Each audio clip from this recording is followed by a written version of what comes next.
This is Dolynny TV, ladies and gentlemen. Good evening and welcome aboard to the channel yet again for another Edmonton Oilers live stream as we try to get that first win of December back in the column after the debacle against the Minnesota Wild. And of course, everything that we've been able to talk about since then. My friends, it's the Oilers, it's the Habs. Well, tonight, top of the clock plus 20 minutes. That's the tough part. That's why we're starting the stream at 4:50 today instead of starting the stream at the regular 15 minutes to the dot for the start time, I guess. You know, if it starts at 7:30, starts at 7:15. We've learned some lessons in the past couple of weeks, and we'll start at 4:50. Spare myself an extra 5 minutes of my evening to not be live yammering on YouTube, annoying you guys, and away we go with coverage of tonight's hockey game, folks. I'm Tyson, this is Dolynny TV. Thank you for being here. Of course, if you're watching on the replay, I hope you enjoy the replay. I hope I make her a good one for you to be sitting back and relaxing and enjoying after this game's over as well. All right, quickly, what do we know? We know that the Oilers have subbed out James Hamblin, who was not on the ice at practice today, for Tyler Benson, who will take his spot on the fourth line, because Klim Kostin is back in after scoring his first goal as an Edmonton Oiler last game out to end the game off against the Minnesota Wild. So that's what we know early on in this one, is the Oilers have one subtle line change and potentially two subtle line changes if they indeed go 11-7 here in this hockey game, because Ryan Murray was skating as the seventh defenseman today at practice. So we'll see what ends up happening out of the Edmonton Oilers affairs tonight as we get closer to game time. Of course, because it's hockey night in Canada, we will have a little bit of a delayed start time, so stick with me. We've probably got about, I'd say, about 18 to 20 minutes away from really getting to the national anthems, and then from there it's just a matter of the waiting game for the national anthems to be up and over and ready to go. Folks, if you're just strolling in and you haven't left a like on the stream yet, definitely please do. Let's try and get this one absolutely going crazy tonight. You know, I feel like tonight's a pretty good matchup to get things going well here on Dolynny TV, and of course, that said, I have to flip over, see if that man, Patrick with the Oilers Fanatic, is live right now, because he will be having your kind of game commentary. That's kind of what we've built it up as. If you didn't check out our Twitter stuff today, is we've built it up as the Oilers will be covered two ways. You've got your play-by-play, which I will be doing here on Dolynny TV, and then you've got your game commentary, which will be live over there on the Oilers Fanatic TOF commentary stream. And that will, of course, feature Toph and Patrick doing their thing over there. So TOF commentary stream, and there we go. Bang, done and dusted. And that's kind of the idea, is we want to rotate people in. No, my idea would be if you want to go tune in there the second period and hang out with me the first and third, that'd be greatly appreciated. And then hopefully his guys do the same thing and we can rock and roll and have ourselves a good little stream. Of course, folks, the plan as per normal is to try and get up to 50 hours watched on the stream. So if you have a chance here in the next little bit to sit back and relax, and you have to go get up, do something like check the dinner or whatever, just if you could be so kind to leave me on, that would be greatly appreciated. That would be amazing if you'd be able to do that, because it just helps. Every little cent helps the watch time get up there, that is for sure. So that's just my little spiel on that. And with that, we'll wait to get things going here in a minute as we're getting closer to the start of this game. It's now 4:54, and we are just about through this start of Hockey Central. Then we'll move into the Hockey Night in Canada broadcast, and we should be getting going. So, obviously, Oilers Nation has your game preview if you need that there too. And I don't think there's anything else we've really missed so far here. So it will be top line looking to be Draisaitl, McDavid, Hyman. Second line is Janmark, Nuge, and Puljujarvi. Third line, Kostin, Shore, Ryan. Fourth line, Holloway, Malone, and Benson, who I'm hoping really show themselves as the Oilers' third line tonight. That would be much more appreciated. And away we go. So let's get this going, folks. We are closing in on game time, and we are just that much closer to the Oilers hopefully getting their first win of the month, and secondary going out there and getting their 14th win of the season. The Oilers currently 13-11 on the season. The Canadiens 12-10-1. We discussed the potential of Joel Edmondson joining the Oilers at some point this season. It's going to take a lot for the Canadiens to fall off here and really have to start selling, but that's something that is expected to happen in Montreal this year, so we'll stay tuned there to see what happens. But folks, good evening and welcome into the Dolynny TV studios. In secondary 2, I'm just going to move my way out of here. If you haven't had a chance yet to check out the new wall, right? We used to have the bookcase up. We used to have the green screen up there. I've gone around, manipulated this basement a little bit more, brought some more light in, and now all of a sudden we got all my nice Oilers related jerseys hanging up. Obviously the Bakersfield Condors jersey there, and my Team Canada jersey from 2018 hanging up over my right shoulder. All right, what else do we have that we could get going here? I'm not too sure. I don't really think there's much more to add to tonight's live stream, unfortunately, just as the way it currently sits, rocking and rolling, as it's just waiting for things to get going here. They're doing not too much on the broadcast other than talking about betting, of course, which has become something of a theme here in the Dolynny TV live streams. In the second and third period, people coming in and quite enjoying watching Dolynny TV, hanging out with all of us and seeing if they can hit the big money. We had somebody that was in the stream that hit $800 thanks to a parlay the other night. Not that I'm trying to advocate gambling here on Dolynny TV, but it's one of those things. It's nifty to see the excitement that can be generated for sure. Give me a second here. Phone call coming in. Been expecting this one. I'll step aside, and folks, with that, as we load up, give me a moment.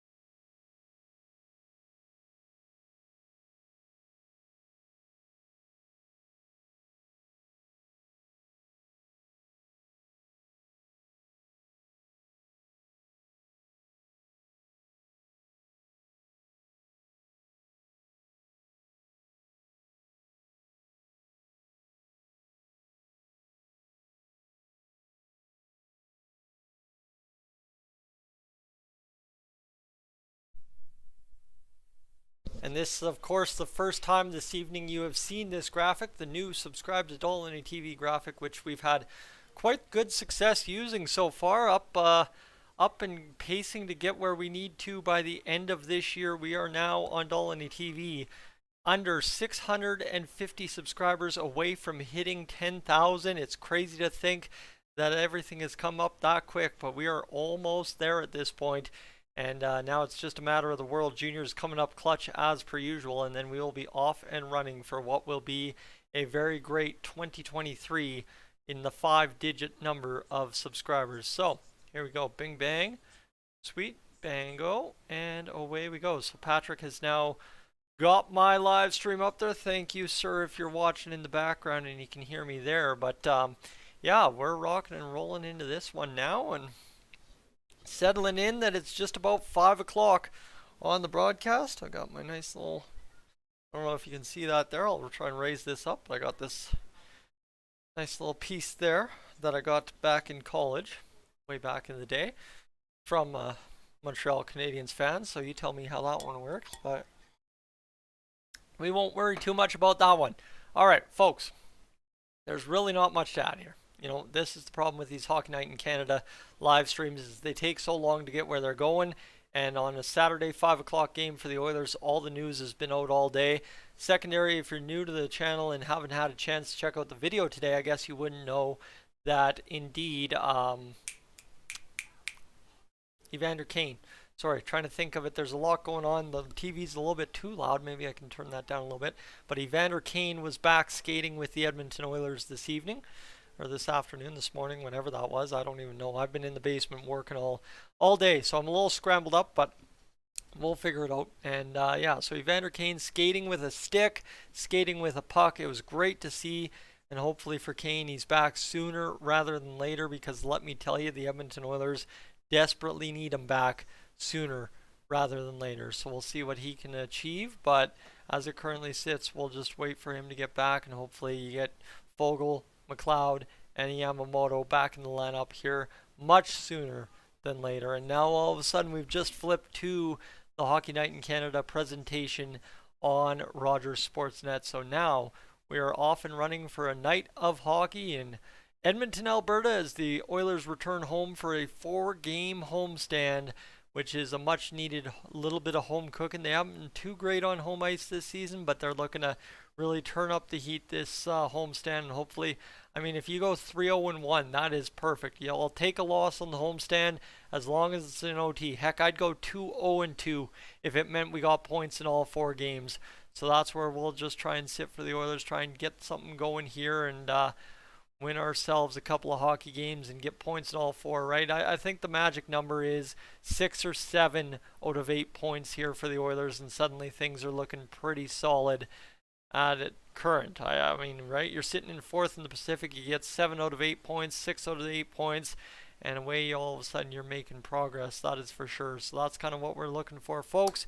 If you're just joining the stream and you haven't said good evening, I'd love to know who's in here. If you'd be so kind to drop a chat in the chat, but at the same rate too, if you've got stuff you're just getting ready for dinner and stuff, or answering the door for pizza, that is what it is too, right?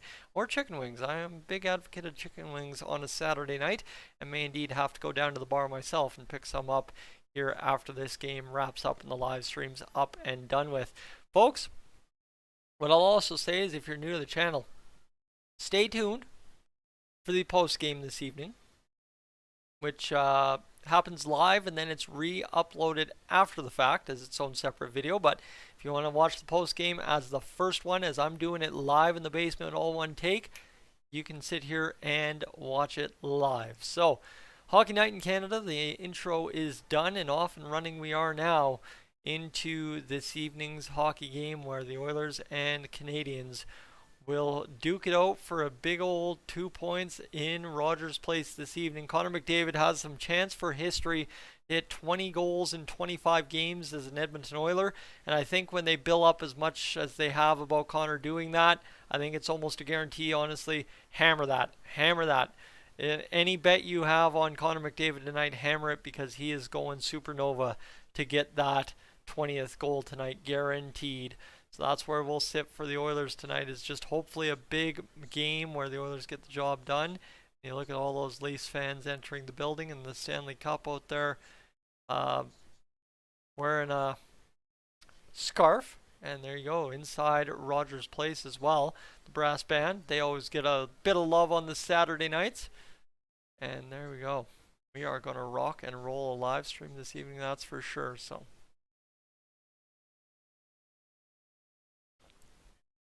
alright. What else do we got? What else do we got that we could potentially get? I'm just scrolling Twitter here trying to see if there's anything we can add to tonight's live stream, but I don't think there is,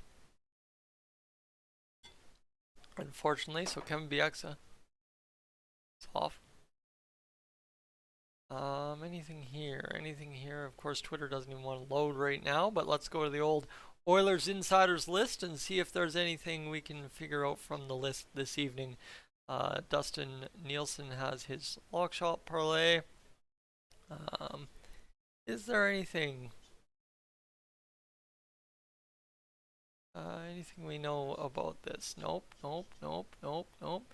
Knights lineup. Well, we don't really care about the Golden Knights lineup tonight. And there's something for the Tampa Bay Lightning. So after signing Cole Koepke and Felipe Myers to the minors earlier today, the club was still $30,000 short of being able to activate Anthony Cirelli. So their following options were as follows: assign Perbix to the minors, make a trade, place an injured player out for 10 to 24 on LTIR. So okay, that's interesting to see how that's working, but sure. Anyway, I could sit here and yammer about the stuff I read on Twitter and don't understand, or we could build this one up, folks. It is Draisaitl, McDavid, Hyman on the top line. You've got on the second line Janmark. Who's that other guy? Janmark, Nugent Hopkins, Puljujärvi. Sorry, doing this from memory is a lot harder than it seems for some reason. Costin, Shore, Ryan, Holloway, Malone, and of course, it's not tonight, Hamlin. It is Benson. Hamlin did not skate for the Oilers. It looks like we should be going with 6 skaters, but we may indeed be going with an 11-7 situation as well, as Ryan Murray was taking the skate as the 7th defenseman today.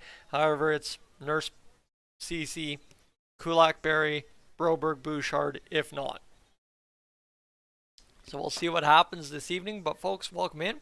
I see we're just jumping up here quite substantially on the views and in terms of people coming into the stream. So welcome to Dolynny TV. It's my great pleasure to have you along this evening, as all of a sudden we are crushing along a live stream that has now seen a total of 2.5 hours streamed in 15 minutes. Again, folks, those numbers are the ones that get me. It's not the views on the stream, it's the watch time all told. And right now we're 2.5%, well, what, 1/25th, I guess you could say, somewhere in there, away from hitting the big old goal here on Dolynny TV of 50 hours streamed. And it's going to be one heck of a big watch day on Dolynny TV. Let me tell you, one of the videos has up over 70 hours today. Another has 30. So it's going to be a big old 200-hour day on Dolynny TV if I have it my way, folks. And of course, thanks to you for being a part of that success this evening as we get set for this live stream to really get up and going underway.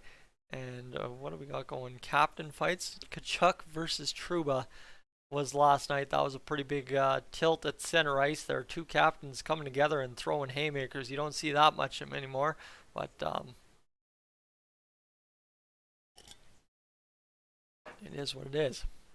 And now, what do we got going here? Is there anything else we can add to Patrick's stream here as he's getting it going here? Let's see what we got. Nothing happening too much that we're missing here. No, I don't think anyone's added anything to Patrick's stream that I'm missing over there. So we should be good. We should be gold. And we should be rocking and rolling. And again, folks, I don't know if I'm missing the chat messages tonight or... Oh, yes, I am missing the chat messages. Sorry. For some reason, the chat wasn't popping up. Again, sorry, folks. Go Oilers had a Go Oilers chat in there. Welcome aboard. And Julie, welcome aboard again. I imagine you're still watching. Oilers source, Toph over there, coming in. And yes, hello back. And that's something we'll interact between streams tonight for sure. And the Saturday Soup makes an appearance again. Epiphany, you know it. It is something I have waited all season to do. And here we go. We can finally get it up and out for the first time this evening. And ProBro, welcome in, and go Oilers as well. All right, sorry folks, sorry that I was missing the chat. I added on the wrong chat setting, and that's my apologies, but we should be good to go here now that I've got myself up and sorted out. All right, one last check of the Twitter machine. It is 5:09, so we should be closing in on game time here, hopefully very shortly, as we're just going through commercials and just waiting to get this game going. What I'm going to do, though, is take one last break to refill my water cup before this game gets underway. So if you haven't already, leave a like on the stream. If you enjoy the channel, subscribe and click the bell to get notifications for when I'm live and stuff like that. And I'll be right back in a matter of moments.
Alright, let's get rocking, folks. Back to it. If you haven't already, hit that subscribe button if you'd be so kind.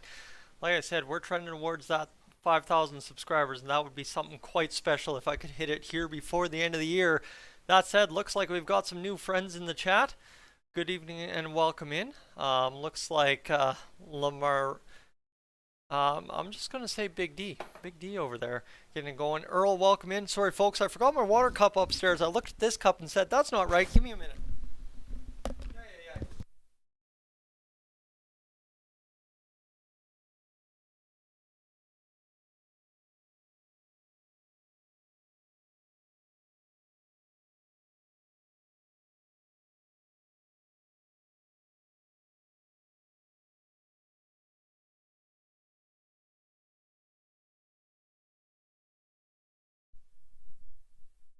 Alright, here we go. Sean, welcome in.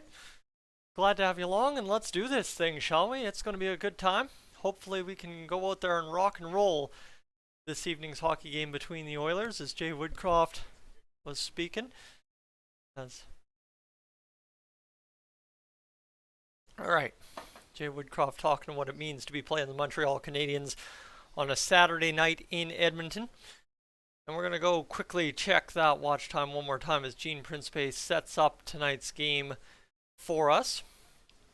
Divided by 60. 4.3 hours, don't mind me at all. Alright, we're ready to roll. The Edmonton Oilers waiting to get this going. Connor McDavid and Leon Draisaitl have been absolutely flying this season. And hopefully tonight it gets going for us again in that same direction as the Habs, though. They have quite a little bit of special star power in themselves. They're going to have two dynamos coming up in their way in terms of Nick Suzuki and Cole Caulfield here in the next several years. They're going to settle in and become very big-time players for the Montreal Canadiens. Ash, good evening. I am cheering for the Edmonton Oilers this evening. This will be an Oilers live stream, as you see, based on all the Oilers gear behind me.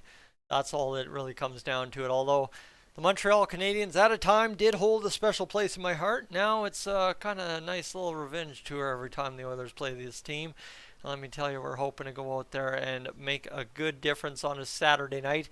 It was quite special. I did go to the Oilers versus Canadiens one time at Rexall Place back in the day on a Saturday night. That was quite an interesting game. And I mean, same thing as today, a minus whatchamacallit day, 30 out there and just dying from the cold and busting it around Edmonton trying to get out to Rexall Place. I didn't live too far away, so thankfully it wasn't too bad of a ride over, but it was still a pretty nasty time going to that game back in the day. So here we go, the Molson Cup presentation for the Oilers this evening. Of course, this happens every start of the month. Not very often we get to see it broadcast, but Connor McDavid wins the Molson Cup for the most stars in a night.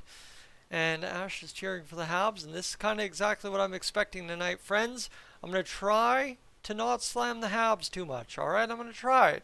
Obviously, they start irritating me a bit. I might get out there and do it, but we're going to try and play friendly with our friends from Montreal this evening. And across Quebec and across Canada, because again, as you know, Montreal has one of, if not the best fan bases in the entire NHL outside of the Edmonton Oilers fan base. You thought I was going somewhere that I wasn't going to go, but no, I saved her last second.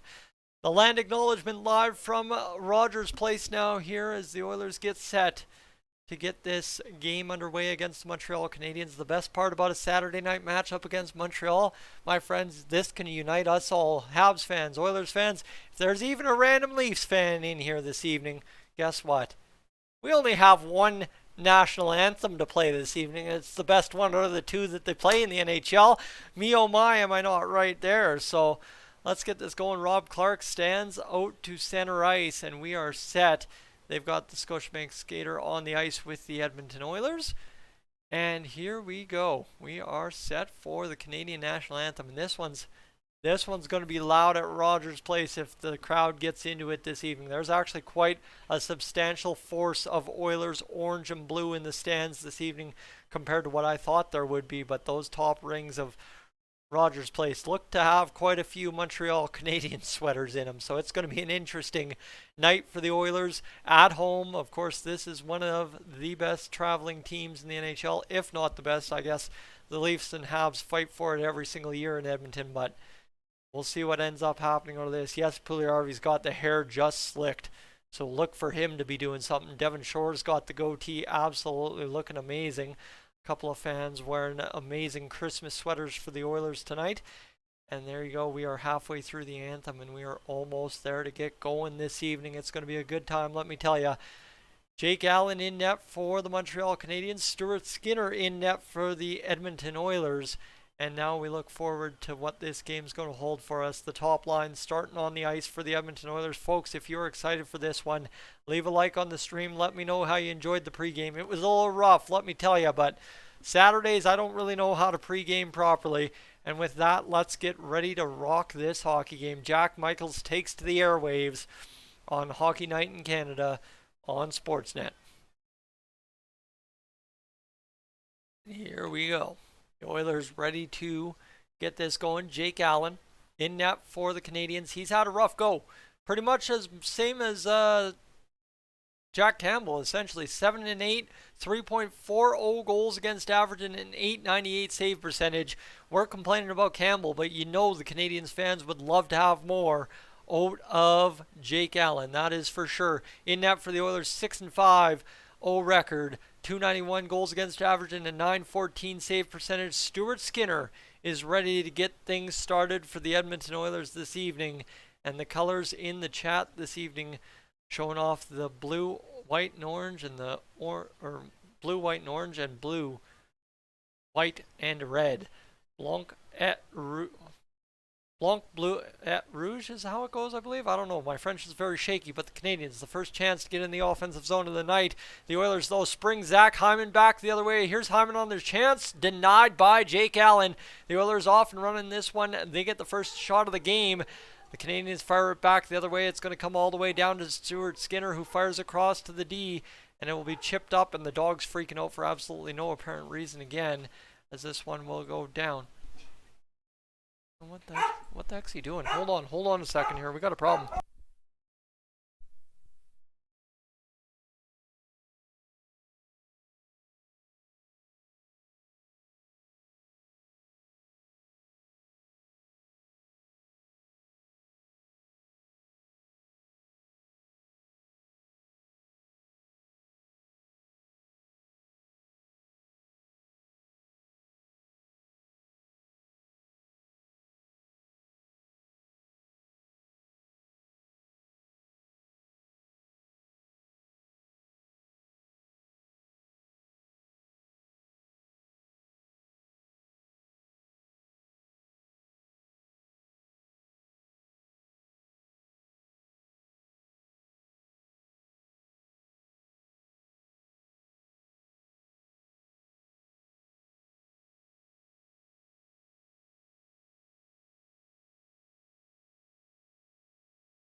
Sorry, folks, that is the joys of being a dog owner when they start launching fireworks 3 doors down.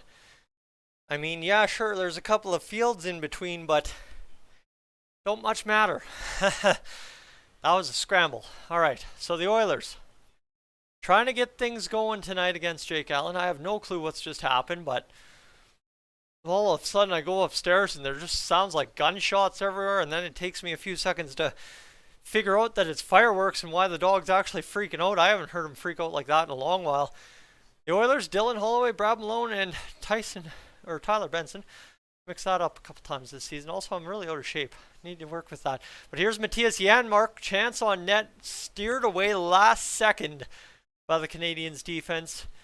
And we will settle in for the start of this hockey game now that the lines are back up and done. Canadiens having trouble transitioning out of their own zone here to begin this game a little bit. Puck to the left of Jake Allen. Now behind the net. Jakai plays it out. He will get it out into the neutral zone. It'll be worked there back onto an Oilers stick. Evan Bouchard, defensive zone. Near side face-off dot ahead to Devon Shore, who flips it in. Clem Costin down to play it, gets a favorable bounce. That'll allow Derek Ryan to rim it around the boards and go to the far side near corner. And this will be tied up there by the third line where the Canadiens try to come up with it. It is down below, and this one back down to the near side point where Tyson Barrie keeps it in briefly. And now Derek Ryan battling there against the Canadiens to keep it onside. Couldn't do it. The shots 1-1 apiece between the Oilers and Habs. 17:30 to go in this first period as the Oilers will play it at the blue line of the Habs. Hold them up and stop them there a moment before Bugsy Malone comes in. He gets taken out trying to initiate contact, and the Canadiens are able to set up the attack in the Oilers zone. Canadiens cycle down low behind the net into the far side corner. They're able to come back to the point and get it going there now. They've got a little bit of momentum swinging in their favor, but nothing happening there as Tyler Benson comes up with the puck. He's able to work it there to nobody, and Nick Suzuki turns it over where Bugsy Malone has to come up and play the puck. This one goes back to the middle of the ice. There's questions in the chat. I'll answer that in a moment. But 16:46 to go. The Canadiens played it in their own zone, D to D, and starting out. This one worked up off the boards, tipped into the zone, and played there by Hyman, who flubs it. And so does the Canadiens player on the dead-eye chance right in front, and couldn't get the job done. So 16:30 to go here in the first period. Shot from the point, stopped by Skinner. Canadiens to the far side corner, fire one in on the short side, another one short side on Stuart Skinner. And now a race for the puck, and here's a chance for Captain Connor. He's denied there by a great nifty stick of Matheson. And the Habs deny yet another Oilers rush down the ice. Just slow numbers getting back for both teams here at paces in this first period. All right, Matheson, 16 minutes to go in the first period. He's got it in his own zone, slowing it down, waiting to see the line change come over the ice. Habs will work it to the near side boards and get out of the zone. Turned there by Janmark and back into the Habs zone, still in the red, white and blues possession though, and they'll fire it down the ice. And this one, no icing as Cody Ceci could have touched up a little bit sooner. This one will be worked by Matthias Janmark, who has his pocket pick, but Nugent Hopkins, talking about pocket pick, and gets it going down to Jake Allen after the turnover by the Canadiens, and they will regain possession on the stick handling by Allen, who gets it to his defenseman near side, working there, and it's up the ice and out of the zone. Slavkovsky gets it into the zone.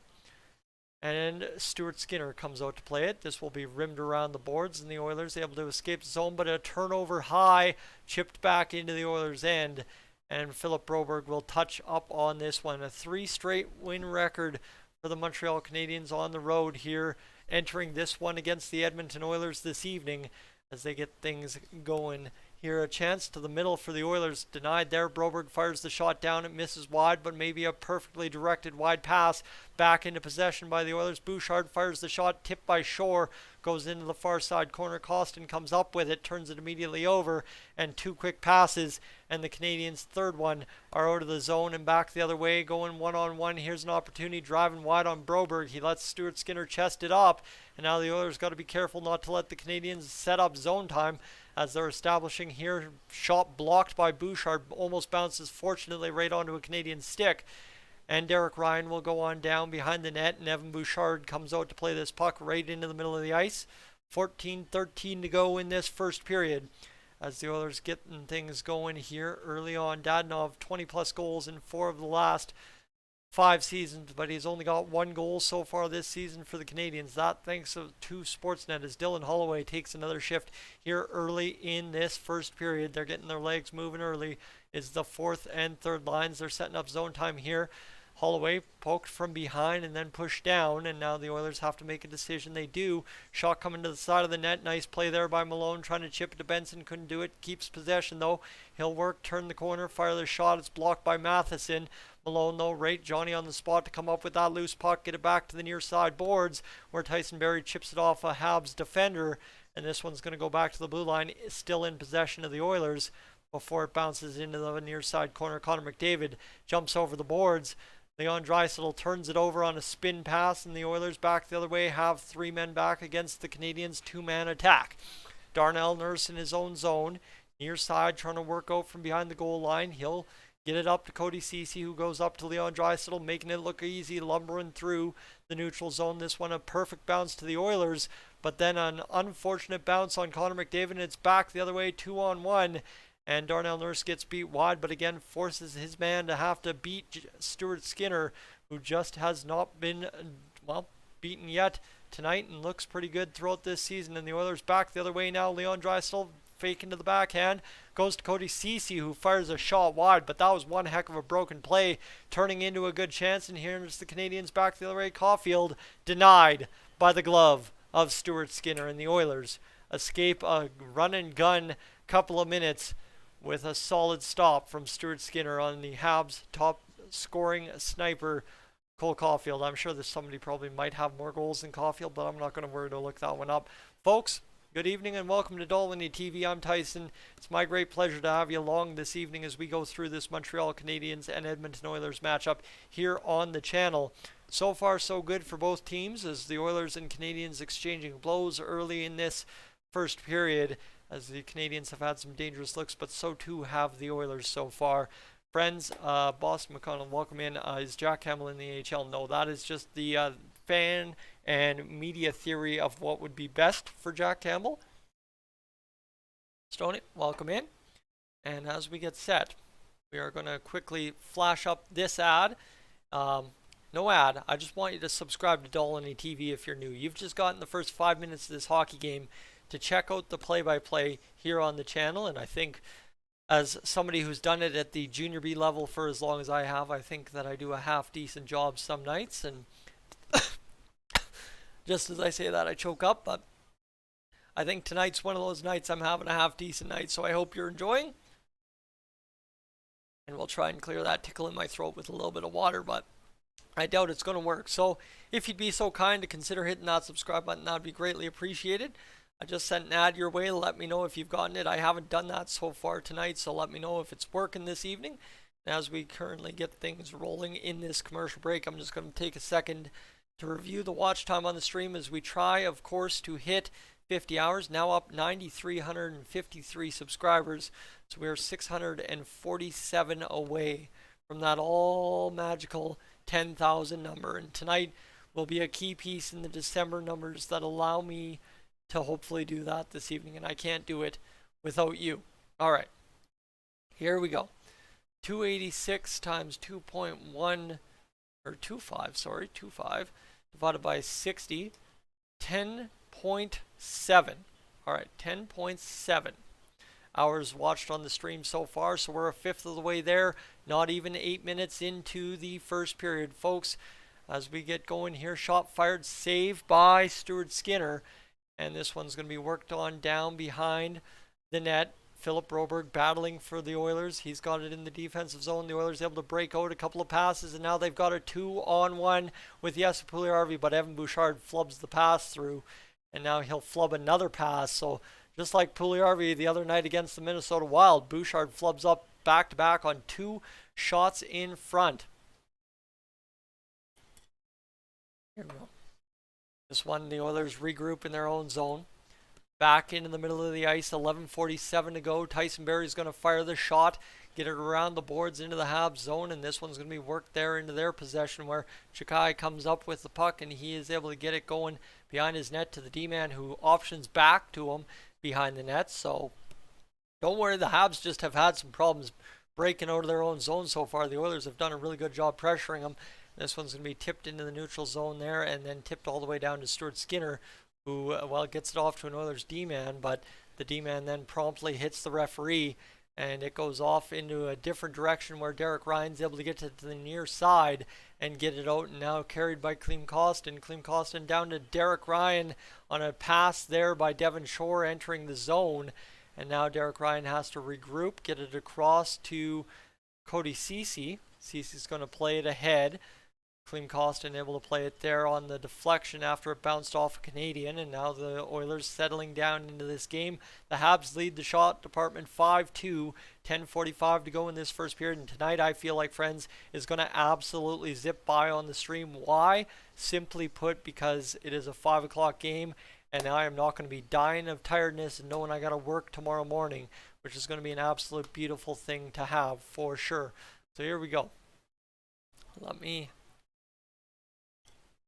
take a second to get a drink, And we will continue on with this stream, rocking and rolling the way it is so far. Dylan Holloway out there for the Oilers now, a fourth line shift, 10:36 to go as they take the draw in the defensive zone and try to work out. This one thing that you got to be careful of with the Oilers lines is kind of looking at their defensive zone draws and why things might not be lining up necessarily for them so far in the last few games. Is the bottom six, their tendency is to take the shifts in the defensive zone, and that means that the offense kind of has to come along by getting out of your zone, and that's something that a bunch of AHL players aren't necessarily capable of at the NHL level. 10:06 to go in the first period. Matheson offside at the blue line, and we will have a whistle with exactly 1 second left to play in the first half of this first period. Friends, welcome aboard to Dolynny TV. I am Tyson. It's my great pleasure, like I said earlier, to have you along for this ride. But just as viewers come in and come out, I'd just like to remind you that I am thankful for you being here tonight, as I'm very much so looking forward to hopefully seeing this live stream do its thing the whole way home. And of course, Patrick and Toph are live over on the Oilers Fanatic this evening. If you haven't had a chance to go check out the commentary stream this evening on the Oilers Fanatic, and that, when I'm saying that, like I'm doing the play-by-play, they're definitely just chatting and laughing about the game and having a good time, and they look to be really enjoying themselves this evening. So hopefully things continue to go well between the two of us, and we can both enjoy a great night of live streaming the Oilers and Canadiens, which is always a special time, and to be able to hang out and do it on YouTube, not a bad time at all. 9:43 to go. The Oilers have it in the defensive zone. Evan Bouchard is going to play it D to D, and that will be fired in by Broberg, who gets it around all the way to the near side. And now Draisaitl is going to come in and create a little bit of chaos. That nice play by Hyman gets it to McDavid, who gets it to Draisaitl. Broberg fires a shot up over top of the net. McDavid looking for goal number 20 of the year in this one, and it would be some history for the Oilers, joining quite a few players as the only guys to do it, and McDavid just about pushes right through a guy. That would have been insane to see McDavid push him right down and go on the attack and score that goal. Just about couldn't do it, and now Barry at the blue line. He's going to pass on down. Shot shoveled there by Draisaitl. Goes off of the back of the net, and away it goes to the near side, where McDavid still can't get through. So now all of a sudden we're going back the other way. Fired into the Oilers zone. Stuart Skinner out to play it, and the Canadiens suddenly in the past little bit haven't had much of the dictation of play for the hockey game. So now the Oilers looking to capitalize on that. Obviously didn't work out so well against Minnesota, but you got to figure that you do it again tonight, and it will work out this evening. Wins after 23 games last season, 6 for the Canadiens, 12 this season for the Canadiens. The Oilers and Canadiens tied up in the middle of the ice. The Oilers able to come up with it after it bounces off a skate, and yes, Puljujarvi skating through the neutral. He's able to tip it in and get it going. Now the Canadiens to the near side will chip it off the boards, and in they get a zone entry here. That will be picked up there by Brett Kulak, who goes off to Tyson Barrie. Barrie's got it here now to Nugent Hopkins briefly, but the Canadiens able to sweep it away and potentially set something upside of the net. They don't. Tyson Barrie regains the puck. He'll fire it a headman pass right up to Puljujarvi, who dumps off the boards to Matthias Janmark. Janmark gets away with a nice little dangle through the neutral zone because of a Puljujarvi interference where the man was pushing against him. Puljujarvi simply said, "Down you go." All right.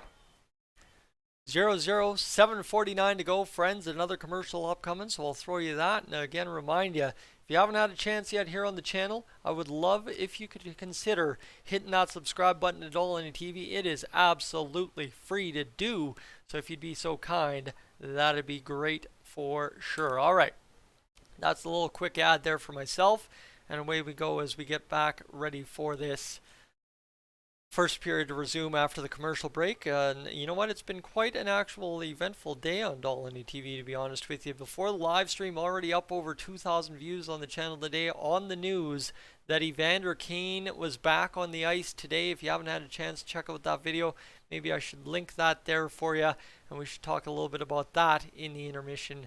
Why not? As that video as well, if we talk about things trying to hit 50 watch hours, well, that one already up over 83.7 watch hours on the day. So when you combine everything up, today is going to be a very, very special day. Julia, no worries. It is my great pleasure. As Kane update, I will link that in the chat right here. Boom. There you go, my friends. And when we look at the watch time for today's live stream so far. You look at a 205 average plus 384 views. You add that all together and it adds up very, very quickly as to how good things are looking here on the channel. So hopefully we can continue that into the rest of this hockey game. Now up over 9,354 subscribers, and we'll just quickly, like I said, I'm filling time during commercial break. If you don't enjoy this, let me know, but this is just something that I can kind of update you the power of what we're all achieving, hanging out, watching an Oilers game together. As we do it, we are currently 0.75 and divided by 60, my friends, we are sitting at 13.6 watch hours on the stream, so we are not too far away from things getting really going tonight.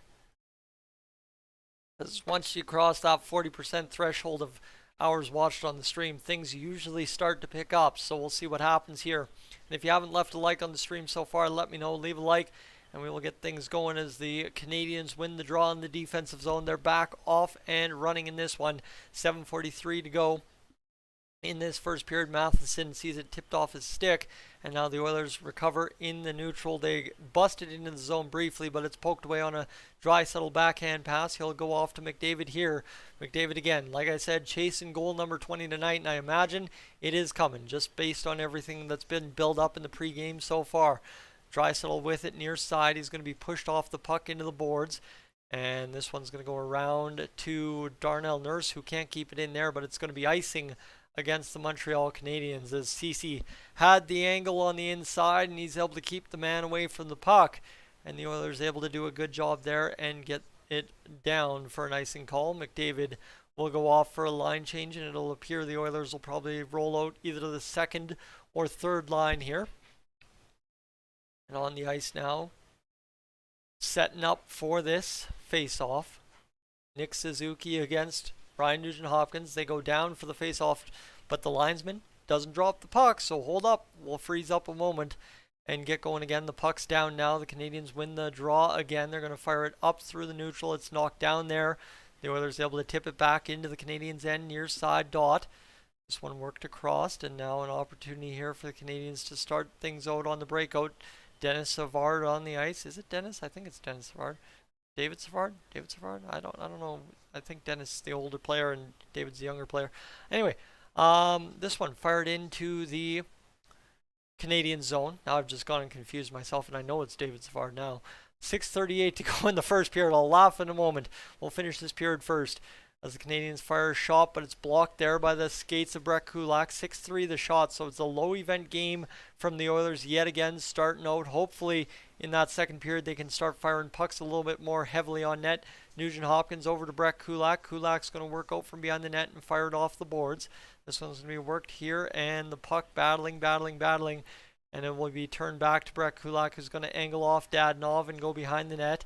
This one to the near side boards. The Oilers, yes, Puljujarvi up there to retrieve it. They can't come through the zone cleanly enough with it. Now the shot save by Skinner on the snapshot from the far side.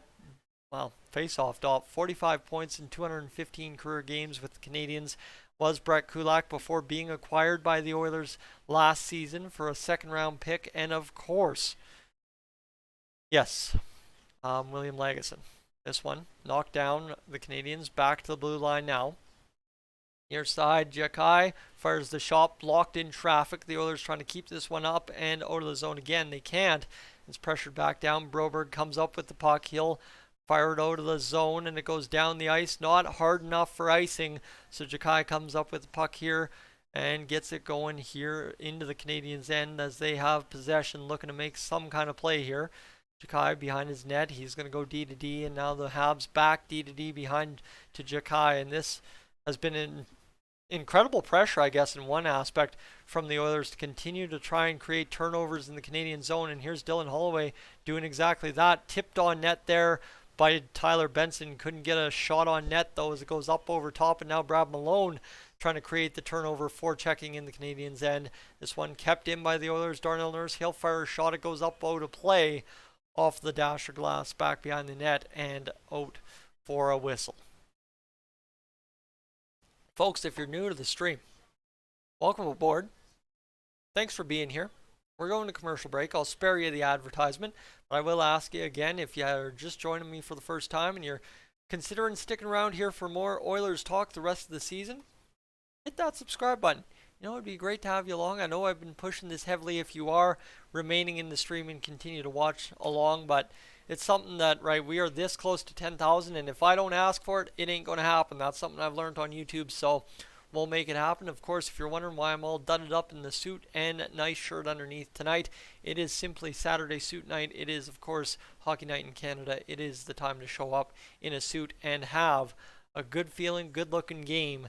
So far for the Oilers, it's not the good looking in the shot department, but in that goal department for the Canadiens, it's looking good for Stuart Skinner, so we're not minding that at all so far. My friends, if you haven't left a like on the stream yet, I'd be greatly appreciative if you could do that, but just some thoughts. Rob's given some love to Jack. Yeah, the crown. Jack wears the crown in terms of Edmonton Oilers play-by-play, and Julia, I think I got your comment. I appreciate you being along for the ride. This is what it's all about, right? It's all about being along for the ride on Dolynny TV, and that's kind of where we find ourselves this evening. Now up over 900 minutes on the stream, which means we're over 15 hours streamed on the channel this evening for this hockey game. I'm going to quickly see if there's anything that Mark Spector or any other Oilers insider has noted for this Edmonton Oilers game this evening, as there doesn't seem to be anything else right here as we're looking. They're giving credit to Jake Chiasson for saving a man's life in Brandon, Manitoba the other night. Of course, if you haven't seen that story, look it up, Jake Chiasson story, and you'll find it right there. And yeah, let's see what we got going here. Today's the last day of the 50-50 in honor of Walter Gretzky. So if you haven't gotten your 50-50s yet, would appreciate you doing that. All right, here we go. The Oilers back underway. Suzuki fires it across, and now Darnell Nurse there to play it. Connor McDavid gets it going. 4:28 to go here in this first period. This one played ahead by Cody Ceci. Down it goes, and behind the net. 7-3 the shots for the Canadiens. An icing call against the Oilers. Rob, thank you. This is, of course, this suit was my grandfather's back in the day. One of the ones that I stole out of his closet after his passing that I took on to my college years for broadcasting with me. And I think it's one that I continue to grow into. My grandfather was not a small man like me. And year by year, I start filling it out a little bit more. I think it's fitting a lot more comfortably this year than in years previous. So one of these days, maybe I'll grow into it. Maybe I don't want to do that. Who knows? But 4:07 to go in this first period. The Canadiens cycle it to the middle. They can't get the shot on net as Connor McDavid ties up Matheson, but the horse collar goes around the neck, and that will draw a penalty, and the Oilers will be shorthanded for the first time in this game as soon as they touch the puck here. But the Canadiens suddenly moving things around and keeping it in possession. The Oilers trying to get it going in the empty net. Oh my goodness. Oh my goodness. The Oilers almost scored an empty net shorthander, and then Connor McDavid goes beast mode to come up with his own penalty puck. And with the Oilers having 3:40 to go in this first period, they will be shorthanded for the next little bit. And here's the one right there, right on that extra grab. Right there is the penalty. Just gets in with the left arm around that shoulder neck area. And that will be a holding call against Connor McDavid. So the Canadiens, with 6 shots on net so far this period, will get up and running. 3:40 to go in this first period. All right. Settle in, let's do this. We are just about nearing 500 views on the stream too, so don't mind me at all there. Matheson out there, he gets it to the far side. Shot coming, it goes back door, and Cole Caulfield just missed it. Chop cheddar over top of the bar. It was a wide open up there. The Canadiens power play ranked 29th, so it's an even strength battle for the power play and penalty kill. But Nick Suzuki fires it home, and it is 1-0 for the Montreal Canadiens on the first goal of the game. And Connor McDavid just wants to sit in the box a little longer because he can't believe it. That's rough. Suzuki just absolutely fires that one home. This first look is absolutely incredible how he missed that one. And Skinner, I don't think, ever fully recovered. Monahan in front screening. And this one, Suzuki gets going, and it just goes right through the short side of Stuart Skinner. Just a perfect seeing eye, put it home shot by Nick Suzuki to put the Habs up 1-0. And you got to give credit where credit is due. That thing was a thing of beauty there from Suzuki. And Skinner's been beat on a couple of great shots, and I think too that Chicago Blackhawks game, that Max Domi shot was one of them. Now I got to shut up about it, because simply put, what happened last game is when I was giving too much credit to Max Domi, the Canadians, or the Habs, Hawks is what I'm trying to come up with, went out and scored another goal seconds later, and here's what they're looking to do here. Shot saved by Skinner. He can't glove it down for a whistle, so we're still not out of the woods yet, as this one's going to be flipped out by Ryan Nugent-Hopkins. 2:51 to go. The Canadians have opened the scoring, maybe hopefully a recipe for success for the Oilers after scoring first and losing against Minnesota. 2:43 to go. The shot fired down the ice, and an icing call against the Canadians here with 2:39 to go. They got the goal on shot number 7 of the game. Look at this shot by Suzuki. Just walks down. Yep. That's exactly what he does. Just right from his good side, walks down and scores goals, and he's been doing that a long time in Montreal now. And wearing the C obviously is a big prestigious honor in Montreal, and he puts it low glove over the pad on Stuart Skinner to score that 1-0 goal. And Suzuki leads the Canadians with 26 points, and 5 power play goals so far this season. Cody Ceci fires it on down towards the net, but here's something that the Oilers have really struggled with the past 2 games, is getting shots on net. And with the puck tied up on the near side boards, they got to try and get a puck on net here at some point. Maybe Darnell Nurse is going to be the man to do it. Shot comes in, and it's a dangerous one off the blocker of Jake Allen, but it's cleared by the Canadians, and there's shot number 4. Now you want to pour on some shots here. Just go out there and get 2 or 3 more shots, and at least make it look respectable in the shot department this period. It's the puck hitting the netting and going up out of play. So with the puck 59, we'll have a face-off in the Canadian zone after that whistle. All right, we're almost there, up over 500 views now on the stream, folks. Good evening. I'm Tyson, this is Dolynny TV. Thank you for choosing me to watch your Edmonton Oilers coverage with. Of course, if you are looking for more of a commentary style, not a play-by-play style, over on the Oilers Fanatic tonight, you can go out there and check out Patrick and Toph with the coverage. They are having a great evening together, and of course covering the Oilers in a different style than I am tonight, and I am helping them out. And as they are helping me out, they're suggesting me in their stream, and I'm suggesting them in my stream, and we're going out, and that's bad turnover for the Oilers. Shot fired wide though. Thankfully Anderson missed that one, and the Oilers will be able to stay down only a goal here. This one, Jakai gets it going in, and now the Oilers able to work it up the ice. Jakai or Jakai? I think it's Jakai is how Jack Michaels is pronouncing it, so I'll change it. But the Habs back the other way. Here's an open look, but a nice stick there by Cody Ceci gets it going. Let's get back into a groove. This one flipped, looking to get past Jakai, but he can't get it going. So now 1:04 to go in this first period. The Oilers are looking for shot number 5 before this period finishes up, because I'm sorry, you can't finish this period down 8-5 in the shot department. Sure, the Canadians only have 3 more shots than you, but they've got the goals. And there's a tripping call against Connor McDavid, as the Canadians can't believe it, but as Connor tried to leave behind the net, he is tripped up, and we will have a penalty to the Montreal Canadiens, the first power play of the evening for the Edmonton Oilers. And Roy tuning in from Mexico this evening, welcome aboard. And Jason, you as well.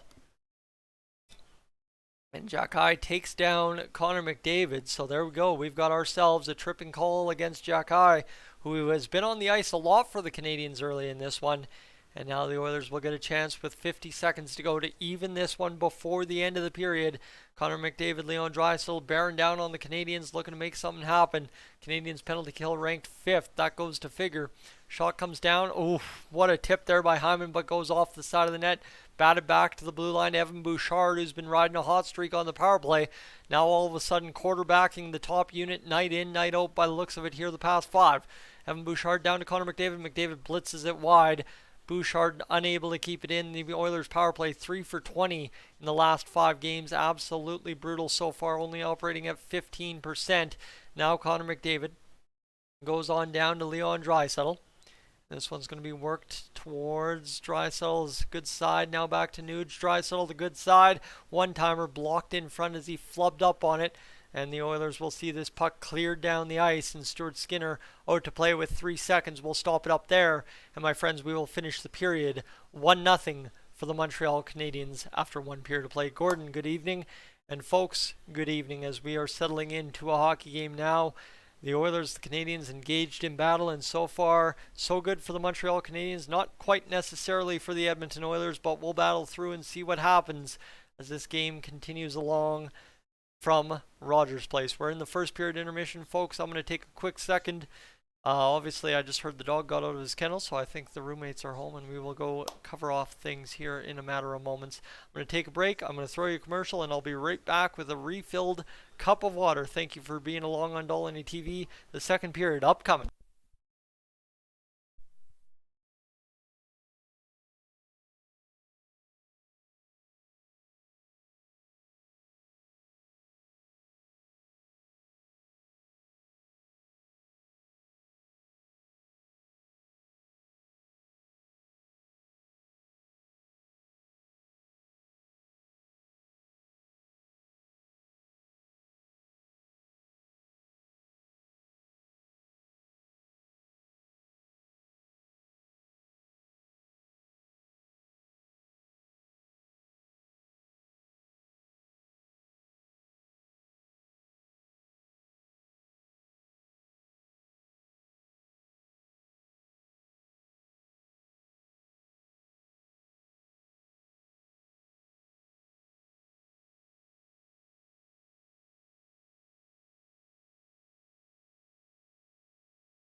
Alright, and back we are ready to get this rocking and rolling here. Thank you to everybody who considered hitting that subscribe button while I was upstairs.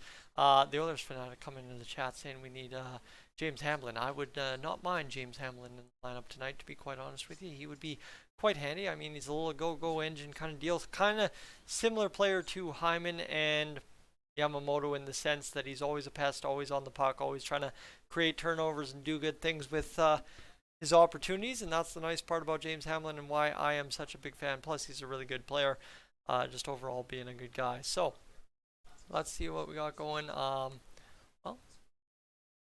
only down 1. Just going over into Patrick's stream there. Checking in with Toph and Patrick this evening. Alright, here we go. Is there anything on Twitter that we need to cover off? Anything. Alright. Again, I'm just going to take a second to really not say much of anything. I just want to try and... Oh, wow. What in the heck was that? I'm going to watch that. Oh my. Jordan Binnington just absolutely annihilated. Annihilated Jason Zucker behind his net.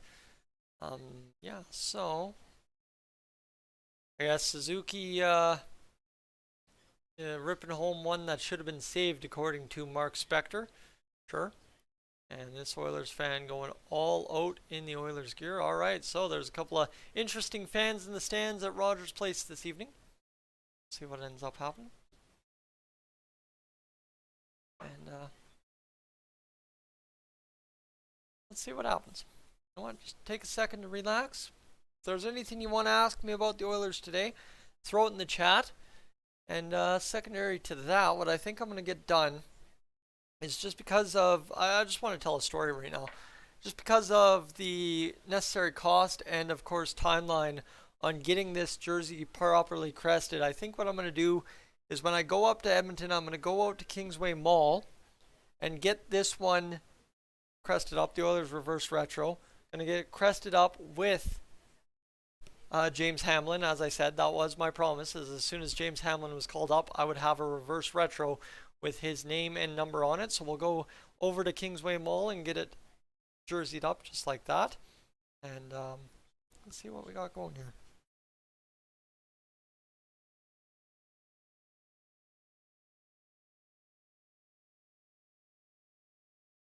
All right. Take a breath. I just need a breath. That was a lot of first period. There was a lot going on there. But I guess, too, for us Oilers fans, we can take solace in the fact that Jacob Markstrom thinks he sucks, too.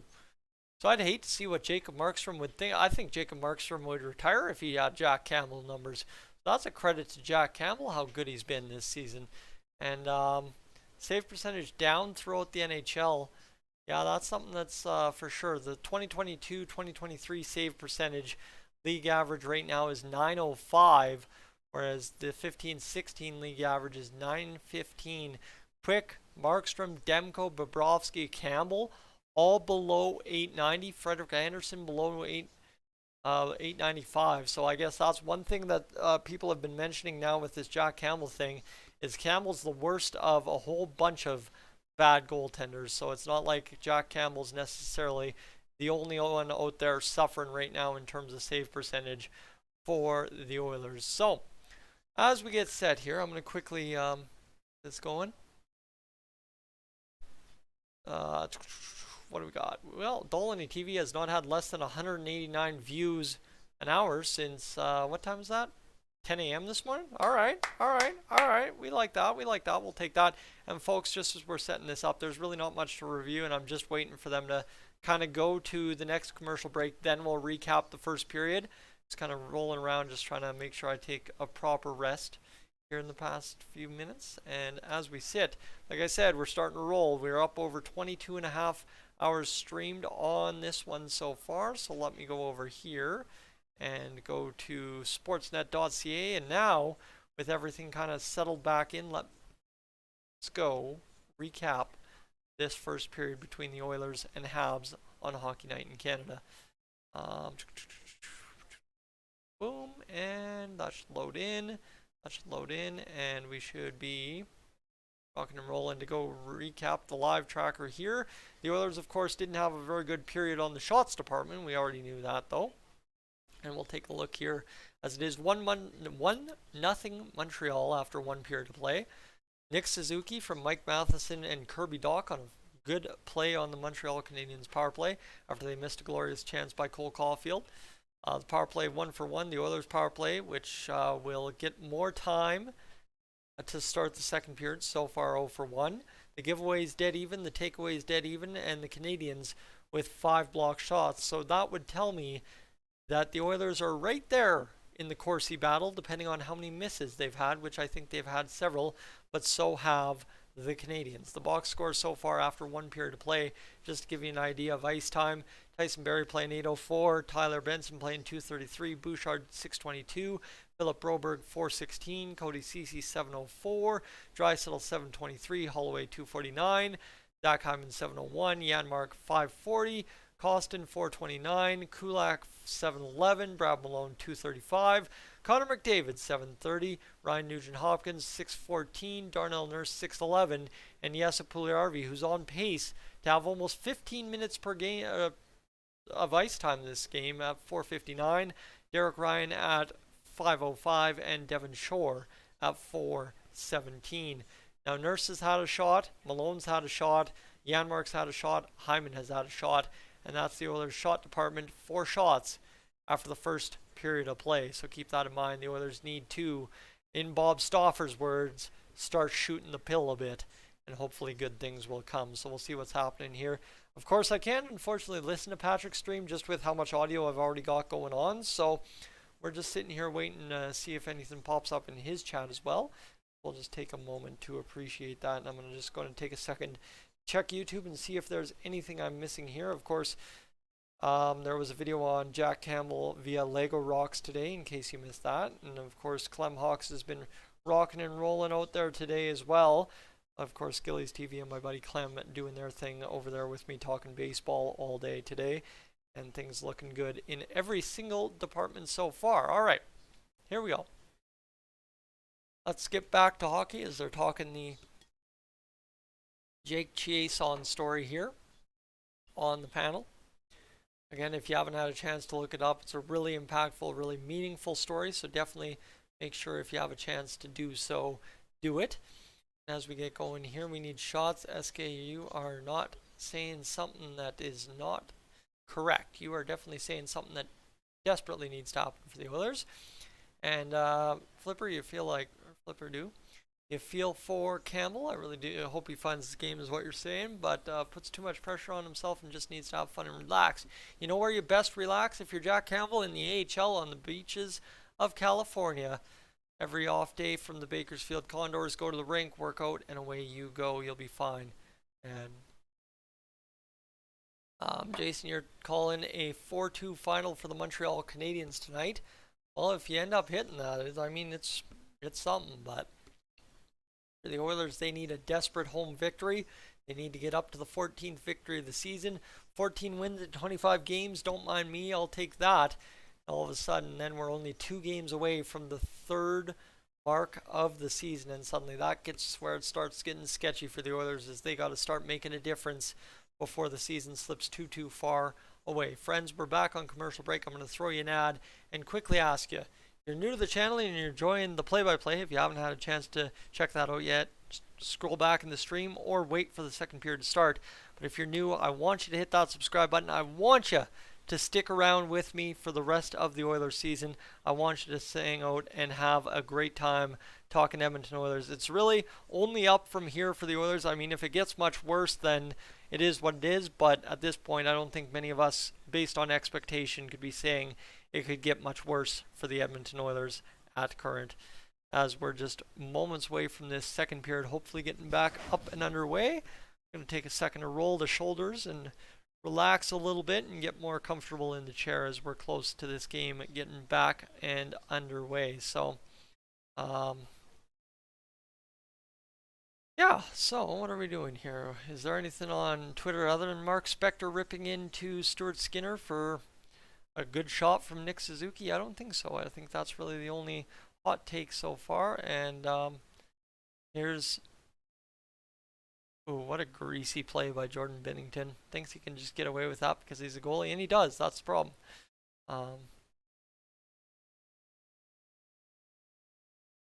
I guess Luke Richardson was bleeding on the bench but still coaching after getting hit by a puck or something on the bench. Interesting there too. And alright, so the big thing is the Oilers need to A, get shots on the power play, and B, score on the power play. And in most typical Oilers fashion, the first shot of the period, which will be the first shot of the power play in the new period, will be the goal that ties this game at 1-1. That is exactly what I expect to happen, because I'm sitting here saying the Oilers need to get shots on the power play, and of course what they're going to do is just eliminate the power play on one shot and go out there and score. That wouldn't surprise me, and that's not necessarily a bad thing.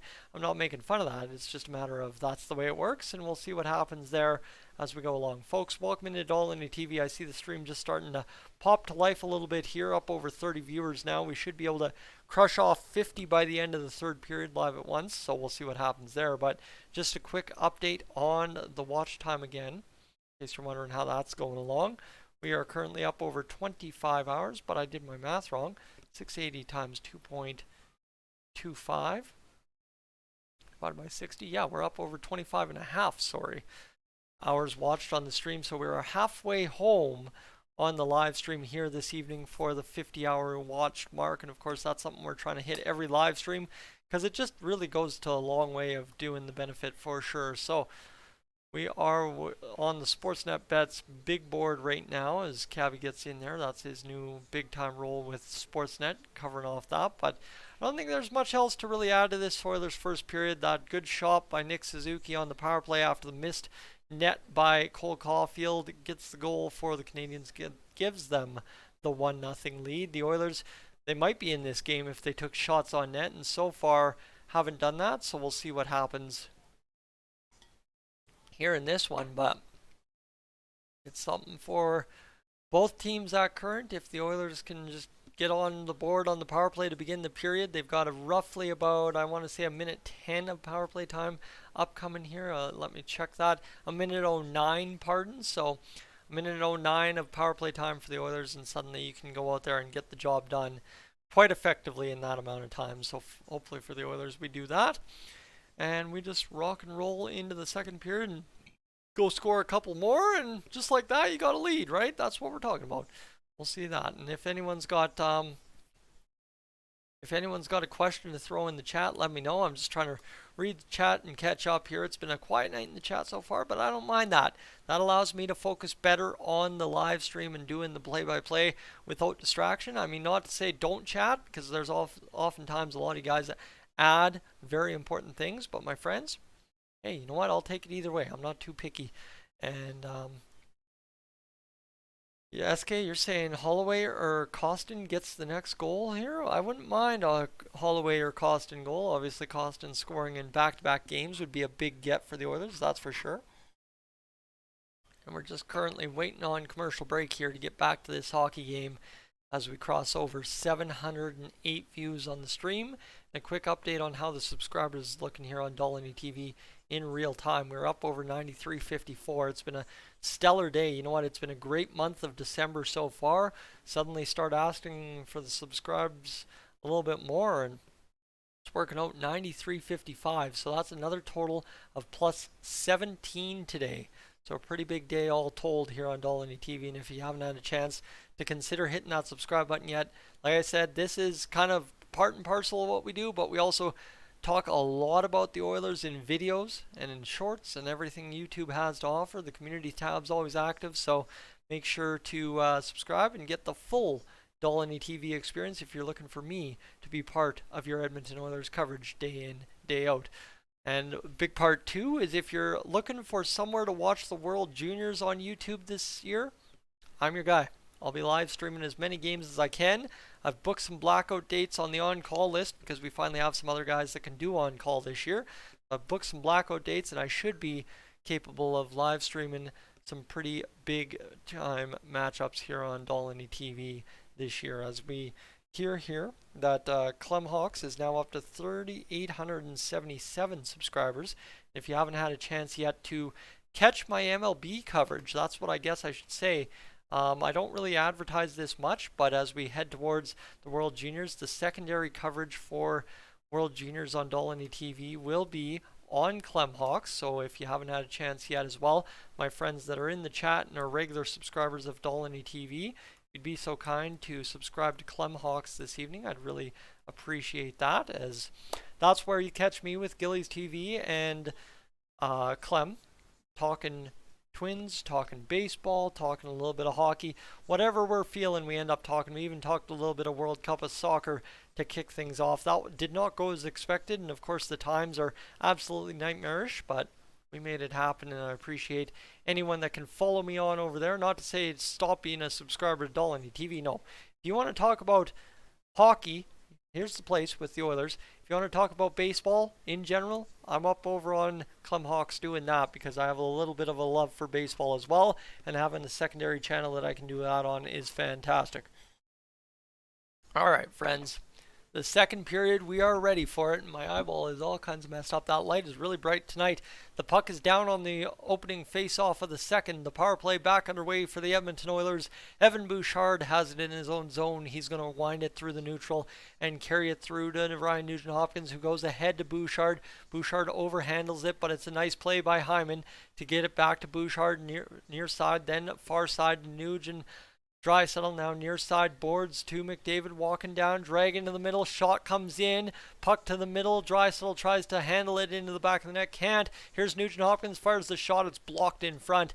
Talk about a guy that I could use a goal from tonight. Nugent-Hopkins would be that man, and Nugent's going to go around the boards in the Oilers power play, looking all kinds of dangerous, and it looks like we've got a second penalty upcoming, 28 seconds of 5-on-3 time for the Edmonton Oilers coming up here as Looks like somebody's taking a penalty for the Canadiens. I don't know who, but look at this one. This thing is a thing of beauty from Connor McDavid. The toe drag gets in there, and then Hyman denied by the pad of Jake Allen. Just had a few too many seconds to come up with that play, and he did. And now all of a sudden you look at this one right here, as it's a high stick from Dvorak on Leon Draisaitl, I believe. No, Edmondson takes it. So one of their best penalty killers takes the penalty.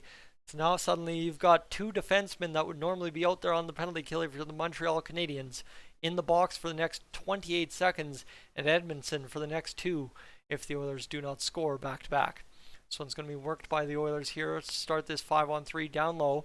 Leon Draisaitl hustles over to the puck. He's going to flip it to the middle to Connor McDavid, who goes back to Tyson Barrie. McDavid across, looking for the shot. He's down low to Nuge. Nuge back to McDavid. McDavid looking for an option.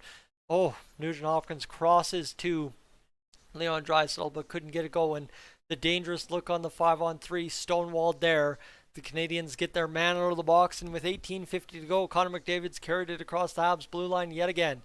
Nugent-Hopkins back to the blue line. Here's Tyson Barrie now. He's carrying this puck, and he's got Nugent-Hopkins going here, and oh my goodness, what do you know? Tyson just had to speak it into existence. Backdoor, short side, top of the net. Ryan Nugent-Hopkins. What a goal there by Ryan Nugent-Hopkins, and the puck work by the Edmonton Oilers was on another level on that one. Beauty of a play by the Oilers to move that one around, and Nuge the beneficiary. Another goal, another point in the column for Ryan Nugent-Hopkins, and look at this play. What a button hook there by Nugent-Hopkins, and then the work to Nuge goes down low across, back, Barrie down to McDavid, McDavid to Draisaitl, and then backdoor on Jake Allen. And Flipperdo, thank you so much for the dono on that one. That is huge. I mean, I called it, right? I needed a goal from Nugent-Hopkins, and I got it right there. First goal of the game, and it's backdoor on Jake Allen for the Oilers to clutch it up and score the tying goal. You like to see that. Thank you again, Flipperdo. Really appreciate that. And that one gets you up on the board even. Amazing. All right. Ryan Nugent-Hopkins, 11th goal this season. Like I said, you know, Zach Hyman's very underappreciated right now because the Oilers have 3 other guys that are much bigger guys than Hyman, I think, in terms of this roster over the years that are a point per game. But then there's Zach Hyman, who's also a point per game currently coming into this one. 18:08 to go in this second period.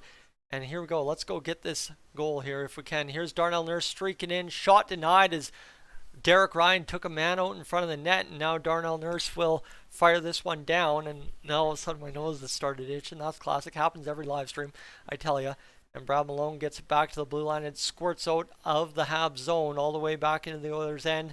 Darnell Nurse on shot number 5 of the period. I told you the Oilers would get their first shot on the power play and kill it, and they did, despite there being a 5-on-3 chance there instead. And Puljujärvi harassing the puck carrier here. Now he's got a 4th line shift with the boys because he was not out on the power play.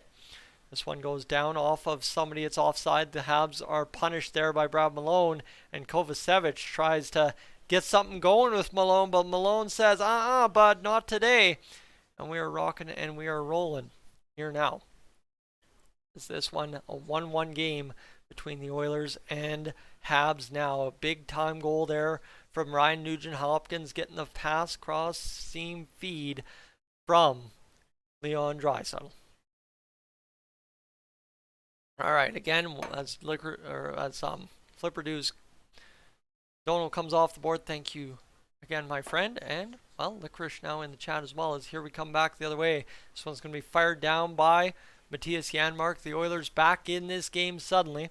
Brad Malone out there on the ice with Matthias Janmark, and yes, Puljujärvi taking the place of Nugent-Hopkins, who just finished up his shift on that Oilers power play and needs a rest. 17 minutes to go in this second period right now for the Oilers. This one's going to be worked there by the Oilers, but turned over briefly by Broberg. Back into possession by Bouchard.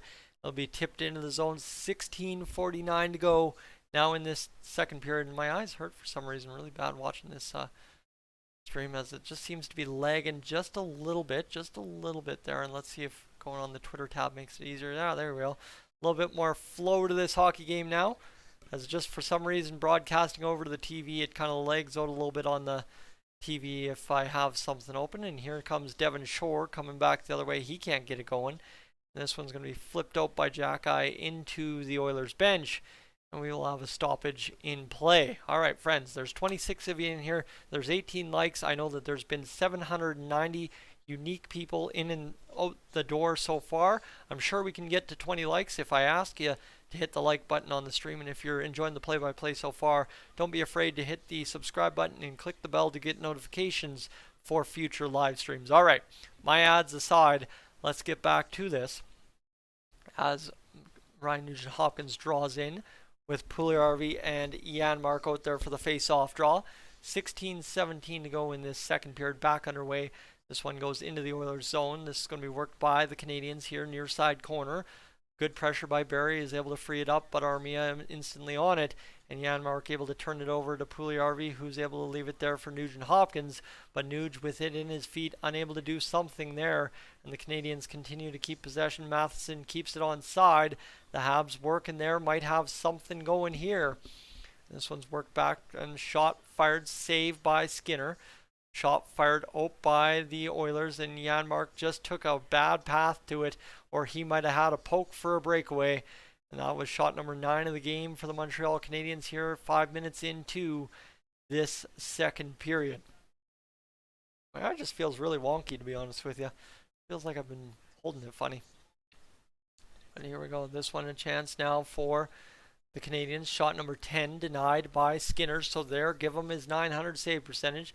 The Oilers have definitely had the better time on attack so far. 5:34 offensive zone possession time for the Oilers. The Canadiens, though, looking to do something about it, and as the man stumbles below the goal line, and the Canadiens just butchered a good-looking opportunity there because of a man stumbling. Here comes Leon Draisaitl back out into the zone. Driving, McDavid's taken down, and he has drawn an interference penalty, and the Canadiens do not like that at all. So there we go, ticky-tacky call on McDavid. Gets the call coming back the other way on Doc, and there we go. The Oilers will go again for the third time this period to the power play. And look at McDavid taking off through the middle. And yeah, you got to call that. That's stuff that really ticks Oilers fans off, my friends. That's a hold against Doc. That's a hold against everybody in the league that does that to McDavid. Doc gets called, and that will be a power play where the Oilers should be able to sniff a second goal if they go out there and backdoor it on Leon Draisaitl from Nugent-Hopkins this time. I loved seeing that Draisaitl set up Nuge backdoor, though. You know how often it happens the other way. The Oilers able to do it this time for Nuge. And that's his 11th goal of the season, by the way, so that's huge. But here's another chance. Barry's going to walk into the shot, pass it off, though, to the near side. McDavid looking for an option. He goes off, and now Montreal's got another penalty upcoming, and Zach Hyman's down in a heap. He is hurting. And Hyman is absolutely hurting. And Hyman's a tough customer, so he looks like he might have a cut above his eye.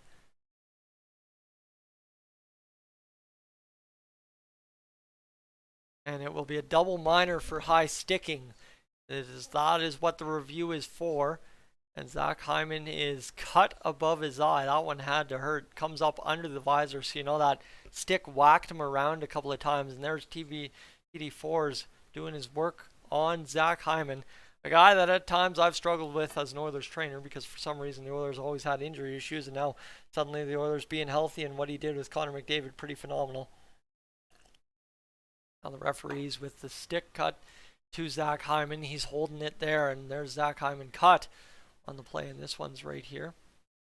And yeah, right there, that stick cross-check to the head into the boards. Watch this one. That's why Hyman's down, not because... What is that? That is just disgusting of a play. That's a vulnerable position that Hyman's in, and Edmondson goes in and pushes him through twice. So I got to think that's a 5-minute major, actually.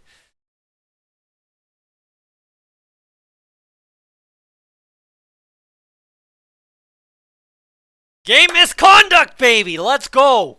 Let's go! That's the right call. They just made the right call. I don't care what you want to say. You reach in for that little bit of extra, smashing a guy's head against the boards with a stick. You get the 5 in a game. Happens anywhere, anytime. Thank you. Tonight's the night the Oilers are doing something, baby. We are getting somewhere tonight. So we have a 5-minute major power play, so the Oilers can score as many times as they want on that. Martin St. Louis can't believe it. Edmondson to the locker room, and I mean, there you go. That's the guy the Oilers might be interested in acquiring, and he's off to the locker room, and the Oilers 5-on-3 for a long while, and the Oilers got to put it to bed right here. This game is over right here, right now, my friends. Sorry, I tried not to be a homer against the Canadiens, but there's nothing homer about that. That's the right call. That's a cross-checking major. McDavid sets it up across to Draisaitl. Back to Barrie. Shot comes in. Blocked there by the Canadiens. Is that Doc? No, that's number 71 who's really hurting. Now Draisaitl sees it skip over his stick, but the Oilers have a minute and a half of two-man advantage time to work with here, and they'll work to the front of the net. Shot goes behind Nuge and Puljujarvi. Now McDavid back near side. The Oilers whipping the puck around ferociously here. Draisaitl fakes the one-timer, can't get it going. Barrie steps into the shot. Puljujarvi in front, keeps it alive, and it'll be cleared out of the Oilers zone all the way back down to Stuart Skinner.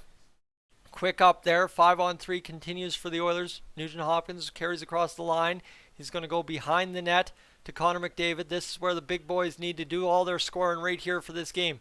Near side to Nugent Hopkins from Draisaitl. Back door to Draisaitl again.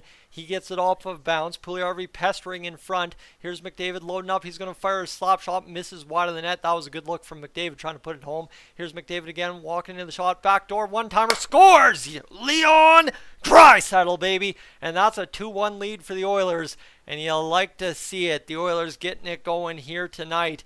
13:33 to go in the second period. Losing Zach Hyman, I'm for sure, on concussion protocol. The Oilers capitalize immediately. 13:33 to go in the second period. And look at this one. This is an absolute rocket of a shot from Barrie that hurt a man in front. And then the Oilers try to blast one through Allen again, and they just kept going to work. And this one, what a play there from McDavid over to Draisaitl. McDavid 2 points, Draisaitl 2 points, another goal for Draisaitl. And you love to see it right there. The Oilers taking advantage of a big-time power play that they need here. And now they've got 353 to work with. 17th goal of the season. Tyler Benson, Dylan Holloway, and Derek Ryan take the face-off at center ice. Tyson Barrie draws the other assist on the power play marker. And the Oilers rest the big boys as the young guns. And Derek Ryan will get a chance to get out there. Darnell Nurse and Evan Bouchard on the ice. Of course, they want to get Darnell Nurse on there to up his points and make that contract look a little better. This one's going to fire around the near side. Tyler Benson out to play it. Benson will get it going down low. Benson sees it fired past him, and it's off of Darnell Nurse. And up and out to play. 3:23 to go in the power play for the Oilers. And you're feeling it now, right? That was a huge call for the Oilers to get the correct call. And look at Leon Draisaitl. Curls that puck, flutter by Jake Allen into the back of the net, and you love to see that one being a goal all night. 13:03 to go. Knuckle puck goes in the net. And the Oilers have had 2 knuckle pucks in the past 3 goals go in the net, that's for sure. And now Leon Draisaitl with 3:23 to go. There the Oilers will get the top unit out there. Second unit never even established zone time. And Nugent Hopkins comes in with Puljujarvi, who is looking to bite a goal. And Puljujarvi biting a power play goal here would be huge, because you continue to keep the power play as long as that 5 minutes is on the board. It stays there. And this one's going to work down low, and I wonder if Edmonton will receive a game for that. I don't know what the intent was on that play, but just a bad play there by Edmonton, and it will be offside against the Montreal Canadiens. So the Oilers get bailed out with 3:06 to go. This one is going to be a long time coming. Most power play goals since 2018-19. Leon Draisaitl leads the league by 17 with 81 power play goals. Is that not just insane, or what? And my friends, Leon Draisaitl wins the face-off to Ryan Nugent-Hopkins, who gets it back down in the Oilers zone. Tyson Barrie loads up, and here comes Leon Draisaitl, who will pass ahead to Connor McDavid. Head of steam, shot fired in by Nuge. Stumbled there. Puljujarvi, great play to keep that puck alive on the power play. Nuge had lost his stick. Leon Draisaitl, great awareness to figure out where that was. Draisaitl drives in on the backhand. It's underneath the Canadiens player. And Jake Allen will pile up and get it going. And now here's, yes, Puljujarvi getting piled on. His helmet's off. So we'll see if somebody ripped it off and if that's a penalty upcoming. I don't think so. Wow. All right. So you like to see this for the Oilers so far. 2:42 to go on the power play still. You got more than half your time remaining. You've already scored a goal, whether it be on the 5-on-3 or not. But that's a nifty play there by Leon Draisaitl to just try and tuck it top corner, but couldn't do it. And then Puljujarvi gets his helmet ripped off by Savard. And now 29 seconds to go. All right. Draisaitl wins it back on the face-off. They will call it back, though. They will redo it. 2:40 to go in the power play. They should put another 2 seconds back on the board. They will. And the Oilers will get this going. 12:22 to go in this second period. Things have slowed down substantially because of this 5-minute major. Connor McDavid wins the face-off. You love to see it. And the Oilers set up zone time. Bouchard across to Draisaitl. Draisaitl back to Nuge. McDavid's not in that spot, but he's okay. Back to Evan Bouchard. Bouchard here. Chance to McDavid now. Far side dot. McDavid holds sway. He's got it. Back to Bouchard. Bouchard fakes the one-timer. Now Nugent Hopkins near side. Bouchard across to McDavid. Walks down. Shot to the middle and cleared on the fanned pass to Leon Draisaitl. Stuart Skinner out to play it. 2:11 to go in this second period.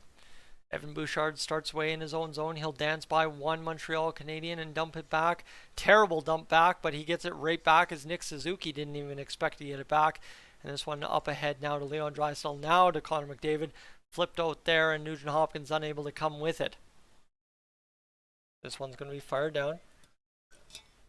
Monahan on the penalty kill gets it over to one of the other Montreal Canadiens penalty killers, but the Oilers good chance to get back, and the big boys have played a lot of minutes here, and they will have to finish this one up, I am sure, as this shift will be thrown, and that puck throwing. And there we go, penalty upcoming. The Montreal Canadiens absolutely selling this game here. And that was absolutely ridiculous play by Nick Suzuki. He gloves the puck ahead, closes his hand, and we will have another 5-on-3 for the Oilers with $1:25 to go in this remaining power play. Wow, what a ridiculous play there. Closes his hand and then just chucks it past Nugent Hopkins. I don't know what Montreal is trying to do tonight, but it is not working. Taking penalties and being as dumb as they have. 5-minute major, stupid penalty. Closing the hand on the puck right there, stupid penalty after already giving up 2 power play goals against. So Montreal absolutely selling here. The Oilers are going to take their timeout by the looks of it potentially. Glenn Gulletson is going to fire things up. Yeah, the Oilers want to get the big boys out there. They want to get another power play goal on this 5-on-3, make the Canadiens pay for it, and then let the second unit run. That's exactly what they're going to do. So Zach Hyman back out there. He's good to go. He's hurting. 11:05 and I'm almost all out of water. Yikes, it's been a thirsty period, I guess you could say. Toby, my opinions on the Seattle Kraken? They're fun. They're fun. Hey, you know what? It's nice not to see Calgary ahead of us. With that said, Flipper do. 97 and 29 finishing 1-2 in scoring. How about 97 and 29 racking up another point each on this power play goal 5-on-3 upcoming? I have a feeling Zach Hyman's about to bury it. Old Paul Kariya get a shot to the head and score a goal kind of deal, but hopefully right here for the Oilers they can get it done. That's knocked down by McDavid, kept in. Leon Draisaitl's got it at the far side point. Now Barry's got it on the pass off. Here's McDavid and looking across to Draisaitl. He fires the one-timer and it goes wide of the net. Now you know that's usually a good sign when Draisaitl starts missing those one-timers, and here's Draisaitl working back on the 2-on-1 shot, saved by Skinner. And he will play that puck and bat it out. And the Oilers now have the Habs flat-footed back the other way. 3-on-1. Across to Hyman. Hyman shoots, and he's blocked right there by a Canadian stick. And this one a chance to get going now. Barry at the blue line. He's going to walk, look for an option. Here's Connor McDavid. Shot, fire, scores. Oh my goodness, baby, what a goal. Connor McDavid's 20th and 25. 5th ever Oiler to do it. And you knew he was scoring that goal. You knew he was scoring that goal. And the Oilers get it going. 20 and 25. Connor joins Leon with the all-time greats in the Edmonton Oilers organization that have done it. And it is 3-1 for the Edmonton Oilers. You'll love to see it. We are making them pay. The Oilers came to play tonight. That play by Stuart Skinner was absolutely phenomenal. And then the Oilers set it up and get it going. And there you go. Connor McDavid, Leon Draisaitl with assists or with points on that Connor McDavid goal, Draisaitl with the assist, and Tyson Barrie another assist here. And the Oilers have 44 seconds of power play time, so the second unit gets a proper power play this time. And it's actually Barrie and Hyman, with the assist. Hyman gets the point, so don't mind me. He's still point per game as the Oilers are up 3-1 now against the Montreal Canadiens on shot number 10 of the game, as it's good things happen when you shoot the puck. And here's Jesse Puljujärvi coming up with the puck behind his own net. 25 seconds to go in the power play for closing the hand on the puck. There's been a lot to keep track of here, and this is going to be a hard game to review, trying to keep track of everything that's happened so far. Darnell Nurse activates to the near side. 9:50 to go in this second period. This one back to Bouchard. Bouchard's back at the blue line with 5 seconds to go on the power play. Darnell Nurse walks into the shot looking for the tip. Couldn't get it from Derek Ryan. Bounces up and out of play. And away it goes. Toby, you are from Germany. Lovely. Leon Draisaitl is the best. You betcha he is. How the Oilers ever were lucky enough to get him and Connor McDavid on the same time at the same time to have them in the primes of their career, I don't know. But my friends, I'm going to throw you to an ad quickly. We'll add up the watch time in a moment. But if you don't get an ad served, what I want you to do is hit that subscribe button here on Dolynny TV.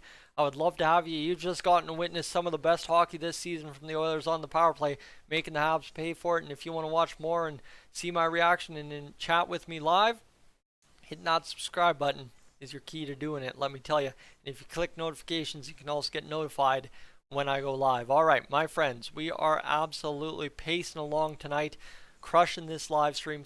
944 views so far on it, 322 views in 31 minutes this hour, so we are crushing along. That is for sure this evening, and it's some other stuff coming up with some views as well today, so we aren't minding that at all as we go along ripping today on Dolynny TV, as things have some weird views, that is for sure. All right, anyway, to the subscriber count, just to give you an update of where we're at. Trying to hit 10,000 this month. That's kind of the hard push goal, and I think that it's totally possible here on Dolynny TV.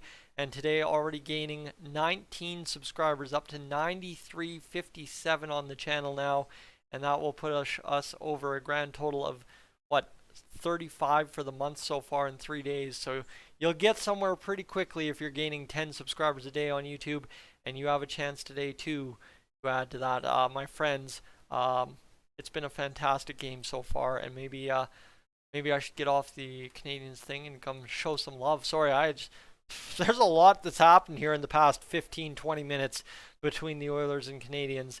And let me go on over and make sure you guys know. You guys come over and say hi, so come over and do the same. And I think we're pacing pretty good here, both of us together, looking good on the numbers so far tonight. And best part is, so far this game, we have been making the Canadiens pay. That's a big part. As let's go. Let's do it, as the Canadiens back on the attack now, 5-on-5 for the first time in a while here. They're getting to the attack, and of course they've taken some dumb penalties here that have cost them this game so far. Costin crushes that puck in, and it's rocking and rolling. This is, Jason, it's not going your way, but Flipper Dude, this is a good Hockey Night in Canada game. It is one of those storied kind of games where there's something to write home about, and so far for the Oilers, it's a 3-1 lead with 9:03 to go here in this second period, and Devon Shore is going to get some ice time finally for the first time in a long while. And it's nice to see that Jesse Puljujärvi, because of Zach Hyman, was elevated to the power play for the Oilers, because that means he gets a little bit of that ice time that Hyman would normally eat up, but instead of losing time because of it being 5-on-4 one way or the other, Puljujärvi still continues to get the ice time to try and impact the game somehow. Because for Puljujärvi, it's going to be hard to move the needle with only 11 minutes and a half of ice time a game. So tonight he's getting into a little bit more of the situations, and that's been solid for the Oilers, because at some point with more ice time he gets, the better he's going to get, and hopefully that turns or changes the tide for Puljujärvi here as it goes along, as the Canadiens back in this one. The Chris thinking he's the lucky charm. Hey, you know what? I'll ride hot streaks as long as I can. It's always bound to end, though, unfortunately, at some point for some reason. 8:28 to go in the second period. Kicked aside by Puljujarvi. Nifty play to disrupt that play for the Habs in the offensive zone. And now chipped out by the third line of the Oilers. And the Habs right back into the Oilers' end. Anderson shoots the puck. Fired off the skates of Ceci, who gets right back to the middle of the ice looking to block this one. Bugsy Malone's joined him in the middle. The centerman for the Oilers on the fourth line this evening. 8:03 to go in this second period. The Canadiens have it on the near side boards. Not really sure what they're doing. They're just kind of stuttering, stepping along the boards. And here's Matthias Janmark chipping it up the boards and out of the zone. Yes, Puljujarvi comes out, and there's Bugsy Malone right on it. He misses the pass. It comes back into Oilers' possession down all the way down the length of the ice. 7:42 to go in this second period. I'm going to have to stop and get something in my stomach here in the second intermission. I'm kind of feeling I'm fading because I'm a little hungry. Haven't quite had dinner yet tonight. Had a little bit of a snack pregame, but I think all that did was get the appetite going. This one into the zone for the Canadiens. Shot fired across the crease of Stuart Skinner, who's only allowed 1 goal on 12 shots so far. Shot number 13 is save number 12 of the evening. And you like to see it. The Oilers definitely playing a good game tonight, doing their job, and will look like we're heading to another commercial break live from Rogers Place. 7:17 to go here in this period. I'm going to go refill the water cups, throw you guys an ad quick, and we'll get back to it right away. Subscribe, Griff. There we go. We're right back soon.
All right, we are back to it, my friends. Sorry for the extended pause. There was a little bit of commotion upstairs, but we got her figured. Water is now refilled, and we are an hour and 48 minutes into tonight's live stream. We are crushing it, that is for sure, my friends. Thank you so much for sticking around with me and hanging out this evening. Really great to have you along. Here's a shot short side. They fan on it on the rebound, and now the Oilers back the other way after the Canadiens missed that shot and sort of just getting comfortable with Puljujarvi. Feeling the confidence, firing from the off wing, going down the left side, trying to get it going. And now this will be back into Oilers' possession as Connor and Leon seem to be getting quite an extended period without playing time after playing as much as they did there on the power play. That's, of course, good to see. Jay Woodcroft distributing the ice time a little bit more here. And Philip Broberg will get the icing call as that puck, literally, as I was saying that, just tumbled all the way down the ice. And Coolid, yes, Skinner looks so good. That's what happens when you take the boots to the other team instead of letting the other team take the boots to you, per se. 26-29-5 record as Canadiens head coach for Martin St. Louis. He's looking to improve on that this season, but hopefully not tonight against the Oilers. Hopefully they can hand him loss number 30 of his career. Well, his team's doing it to themselves, more or less, tonight. Joel Armia, the shot, and just had to say it, didn't we? There's a rebound goal for the Montreal Canadiens on the shot off the wing, and it goes right in on net and back of the net on Stuart Skinner. And Jay Woodcroft can't believe it. The Canadiens faithful happy with that one. Dadonov, of course, 1 goal on the season, scores his second. And that's just quite Cody Ceci gets beat way wide, and then the shot comes to the middle, and I mean, nobody bothered coming back for the Oilers. Look at Zach Hyman's just floating. Cece's just floating, and it's a bad rebound by Skinner all around, but you got to get back. If you're the Oilers, you got to get back. You can't let Dadonov skate down the lane fully by himself.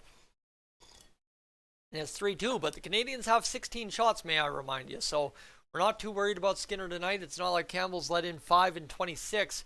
Skinner's let in 2 and 16. That math works out a little bit different, as it would work out to 40 shots against Skinner. And here's a chance now. And the Oilers getting absolutely cut down here. And looks like the penalty is coming up against the Oilers. And just like that, my friends, the Canadiens have turned the tide and now have an opportunity to go to the power play if they do not score here 6-on-5 with the goalie pulled on the delayed call. Nick Suzuki skating around. It's going to come to the near side boards. The Canadiens able to keep it into possession. They'll fire it out, and hey man, kill the clock. Kill the clock. That's all I'm saying. The Canadiens can keep touching this puck and keep it in possession all they want, because the Oilers are going to be that much closer to getting out of the period if they continue to control and do not score a goal here. 6-on-5. This one right there, back to the blue line. Suzuki's got it here. Cole Caulfield walks down, dangles to the side. The Canadiens have gone about a minute without touching this puck now, and it's 5:25 to go in the second period. This one's going to be flipped into the middle, and now the Oilers touch up. 5:21 to go in this second period. Cool. That killed a whole bunch of time. Their stars were out there working out there, so now hopefully that means something. But Connor McDavid goes to the box for second time this game, and it's right there. A little bit of a can opener, hook on the hands of Mike Matheson. And Anderson, to your point, nothing they could do about that one other than skate back a little harder, but nothing Skinner could do about that one, that's for sure. Tough one for him, my friends. Tough one for Stuart Skinner. We'll just calculate the watch time here on the stream one more time. Haven't done that in a while. Getting curious. We're sitting at 2.5, so we're at 2,630 minutes, which when you divide that out, 43.8 hours. So we are now 6.2 hours away from getting this job done. A 50-hour stream on Dolynny TV in a matter of roughly 2 hours this evening. So don't mind me at all. That's pretty fantastic. Again, folks, I can't do it without you, and thank you so much for being on this Oilers game journey with me this evening. It's been a pleasure to have you along so far, and I think the Oilers impressing for the most part. Obviously, that last goal might leave a bitter taste in your mouth a little bit here on how this game has been going, but plenty of time to keep it going, and obviously go score some more goals and maybe start controlling the play a little bit. 5-on-5. Yeah, so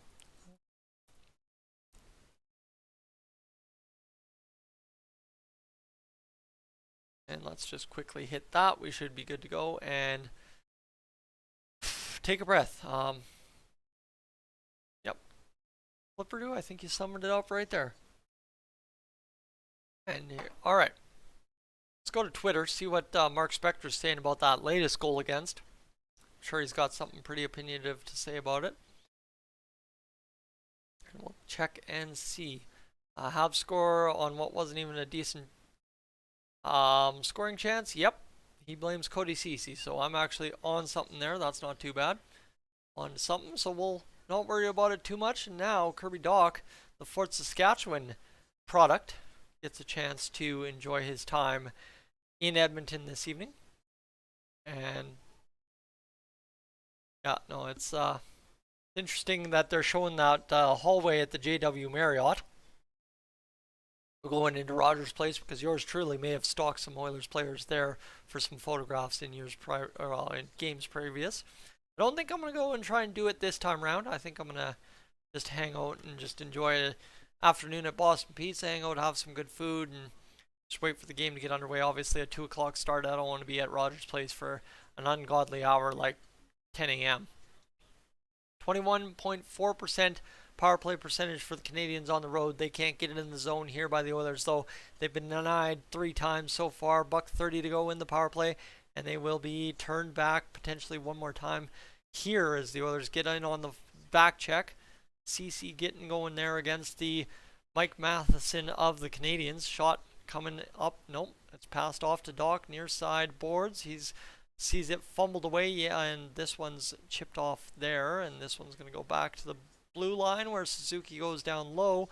Canadiens looking to funnel middle. They can't. Matheson across for the one-timer to Suzuki. Fires the shot. Looks back door. Can't get it going. The Canadiens fans thought they'd scored, but that's not the case. And now the Oilers battling along the boards to try and come up with this puck. The Canadiens power play has looked dangerous tonight, obviously scoring a goal on it too.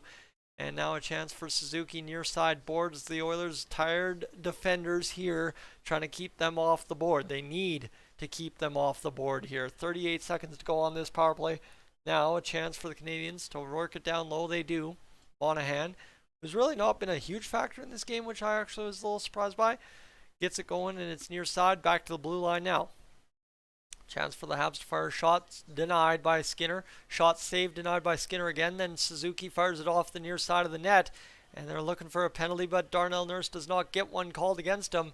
And that, though, is rocketed out of play by Darnell Nurse, and he will head to the box. So there will be a 5-on-3 for the Montreal Canadiens for 11 seconds. That is just an absolutely brutal play by Darnell Nurse. The top D pairing, 2 back-to-back brutal plays here in the second period. That Darnell Nurse chance was just not good at all, and they were looking backdoor, but a good tie up there by Ceci prevents that from happening. And then that good save by Skinner, and the block shot there by Skinner as well on the rebound. He actually got a piece of it. I thought Suzuki fired it off the net, but then Darnell Nurse fires it down the ice and just flips up on it. And look at this one, just goes all the way down the ice and over the glass. No to play. Absolutely brutal play by Darnell Nurse. Puck over glass, delay of game penalty. This one worked here for the Canadiens. Now 5 seconds in the 2-man advantage. They need a shot if they want to keep it going, and they score.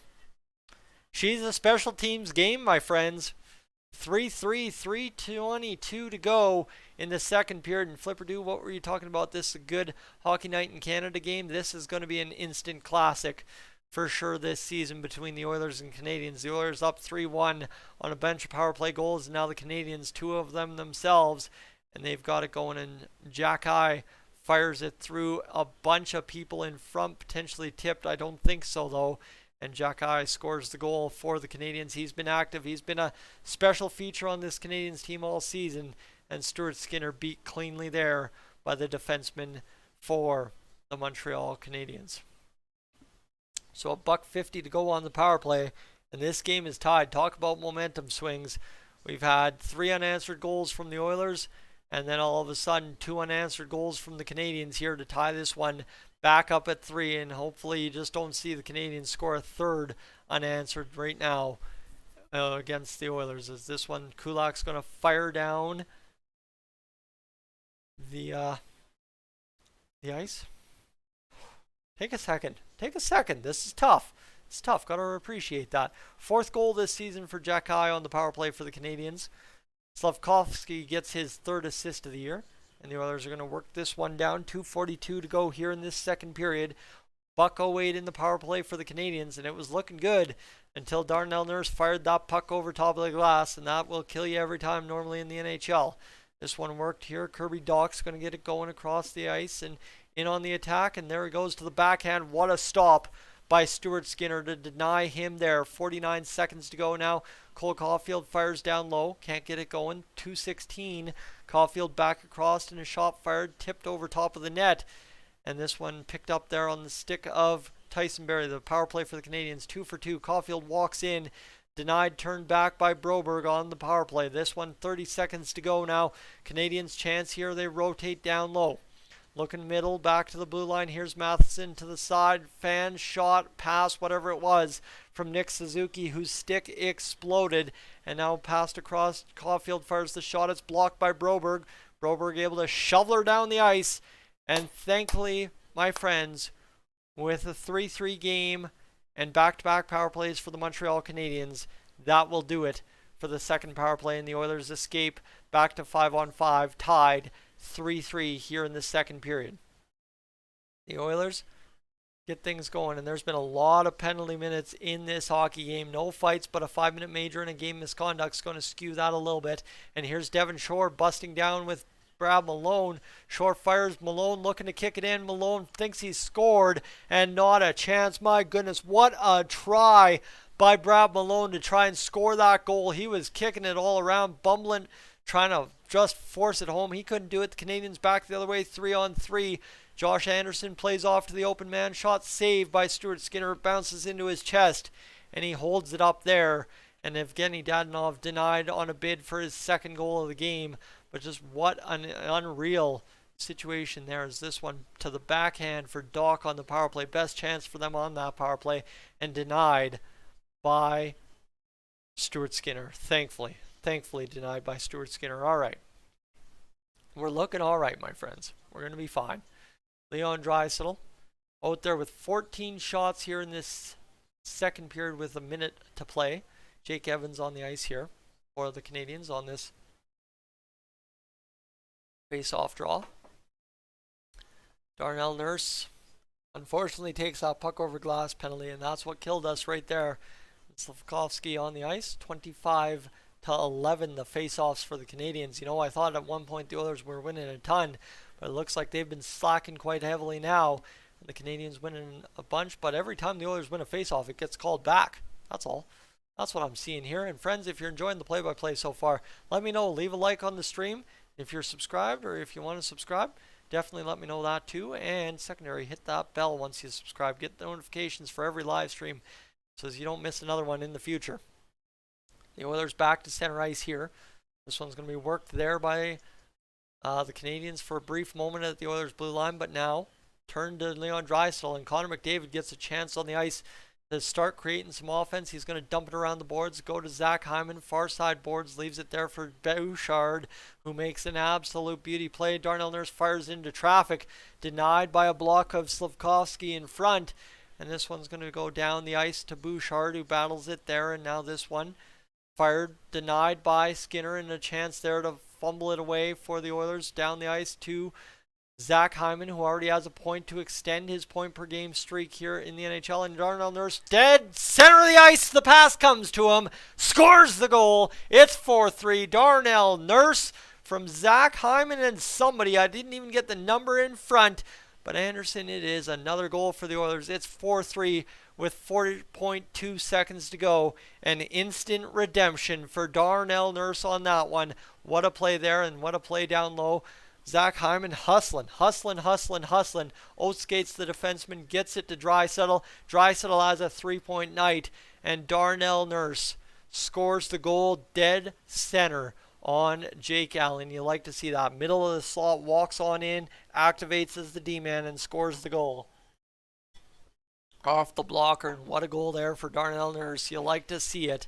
And then he wipes out into the boards celebrating, and he's laughing the whole way down. I'm having way too much fun right now. And Darnell Nurse, his fourth goal of the season. You need a goal from your defenseman every game, I think, if you're the Oilers. And that will be the end of the period. Hyman's 17th assist of the season. My friends, this is Dolynny TV. I'm Tyson. Thank you for being along for the second period of play. The third is upcoming. First, I'm going to go grab a snack. That's number one. Refill the water cup and a bathroom break. I'll be right back. I'll throw you an ad quickly, and we'll recap it as soon as I'm back. Thanks for tuning in, and if you haven't had a chance yet, hit that subscribe button. We're on the case for 10,000 subscribers.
Alright, my friends, good evening and welcome back. Sorry, just had a quick little supper upstairs there.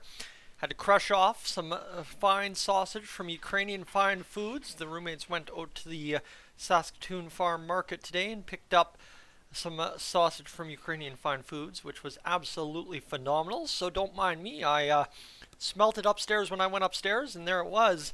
I wanted to make sure I went and had some myself. So friends, there we go. We're back to action. And it looks like potentially it is a potential for the Oilers that they might host the All-Star game in 2024, according to Elliot Friedman. Sorry, excuse me, that's the sausage coming back out. What do you expect? Anyway, as we go here, we're rocking and rolling. And it looks like the big thing is for the World Juniors. This other coverage we'll have on Dolynny TV this year. The World Juniors, we have to make mention of the fact that they will be releasing their roster or something. They will release their roster on Monday. That's what I'm trying to say. Sorry, my thoughts are a little confused because I'm just thinking about how good that sausage was. That was really good. That was fantastic. So we'll see what ends up happening here in this third period. Let's go quickly recap this crazy, excellent, fun, fine, I guess you could say second period that saw the Oilers go down from down 1-0 all the way up to up 4-3. It was a mess. It was a big time mess, but we'll see what ends up happening here in this third period upcoming as we're waiting for the Oilers to really get the job going here. Alright, and let's see if we can't find this here. Where's the game? Where's the game? The Oilers Canadiens end of 2, 4-3 between the Habs and Oilers. And we'll go right here and talk about what ended up happening in that second period. So Nick Suzuki started off the game. Matheson and Doc with the assists on the power play. There's been a lot of power play markers. Both teams have a 5-on-5 marker, and the Oilers have 3 power play markers to the Canadiens 2. That's what we're talking about. Nugent Hopkins from Draisaitl and McDavid opened the scoring on that 5-on-3 power play to begin the period. That was the first 5-on-3. Then Connor McDavid and Leon Draisaitl hook up again to score Leon Draisaitl's 17th goal of the season. McDavid's 26th assist from Tyson Barrie, who gets credit for another apple on the season, his 10th. Then McDavid, who's also got a 3-point game, might I add, this game, scores his 20th goal of the season, 20 and 25. It's a special number in Oilers history.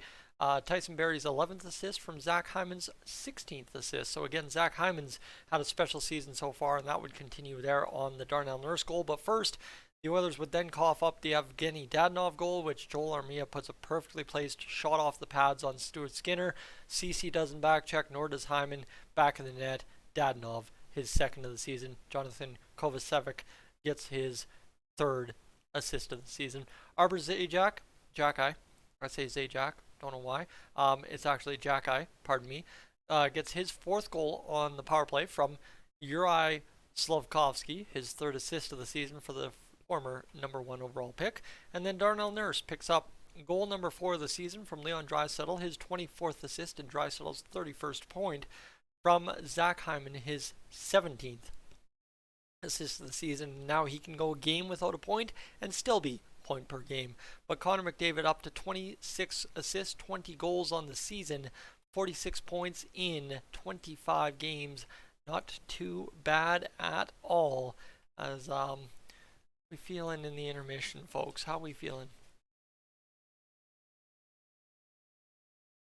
Alright, bingo, bango, done. And we are off and running, my fine friends, as we get things going here. If the Oilers try to get an enforcer, who do you think would be a good one at league minimum? I think the only one that makes sense at league minimum is Zach McEwen. To be honest with you, that's really the only fit I see. Zach Sanford, I think he's just another guy like we already have. I don't think he really changes as much as some folks might be led to believe. But when it comes to Zach McEwen, I think he's more or less that rugged player that Zach Kassian was before and then just never was for the rest of his tenure in Edmonton. Anyway, friends, 54.3 hours streamed on the stream so far this evening. So that, my friends, tells you something. We've hit the goal, and now it's just all about padding the stats the rest of the way home here in this third period as we just wait for this commercial break on Sportsnet now to finish up. They are loading us heavy tonight with commercials, of course, because it is Hockey Night in Canada, and we're up to 9,358 subscribers. So just to give you an idea, that's more subscribers in one day than I've gained in the first 2 days of the month. That's 20 total. So we are rocking and we are rolling this evening, and it is nice to see things coming together. A good plan coming together in the month of, you betcha, December. And hopefully the World Juniors, like I said, we get some information on that on Monday, starts coming together as well. And when you really add things up here for Dolynny TV here in this fine Sunday, is it's been a pretty good day, and I'm glad I got my butt out of bed when I did. You know what? That's really all that matters, getting my butt up and starting the day off right. And it was a fun day, and it was a good little start to the day for sure, as we got good news on Evander Kane, and then there we go, that one, just a good chance for Mitch Marner, who's looking to extend his point streak, I guess, is the big thing. Mitch Marner's really trying to get things going here, and he just can't seem to bury one tonight to keep it going. Alright. See what we got going.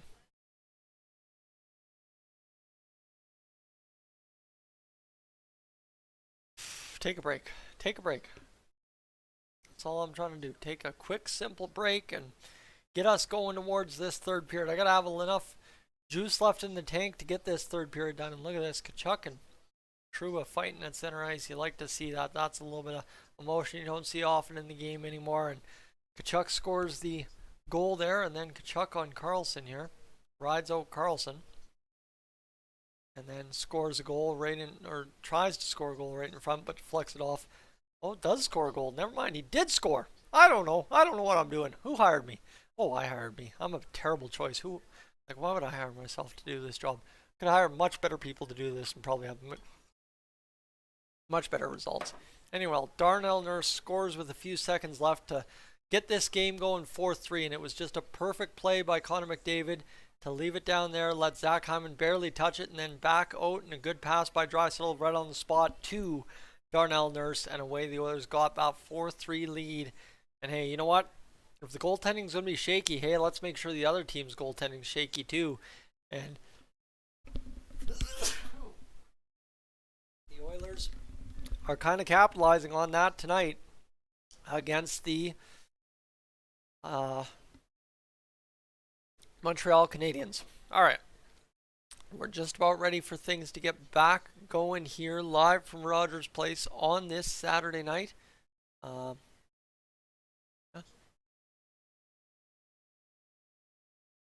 poor sister. Having a rough night. All right.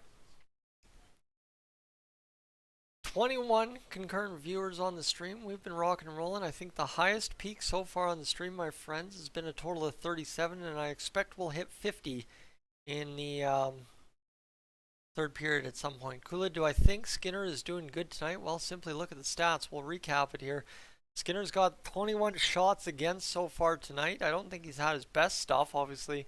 Yeah, Mark Spector might be harping on something there when it comes to that Nick Suzuki goal. Skinner's down at 857, but trust me, there's plenty of time to save the night. And I mean, if you're going to say Skinner's having a night, what about Jake Allen rocking a 733 save percentage, 11 saves on 15 shots and 4 goals against? That's, you know what? End of the day, as long as our goaltending is winning the battle, I really think they're doing a good job. I think if they're winning the battle, they're doing their job.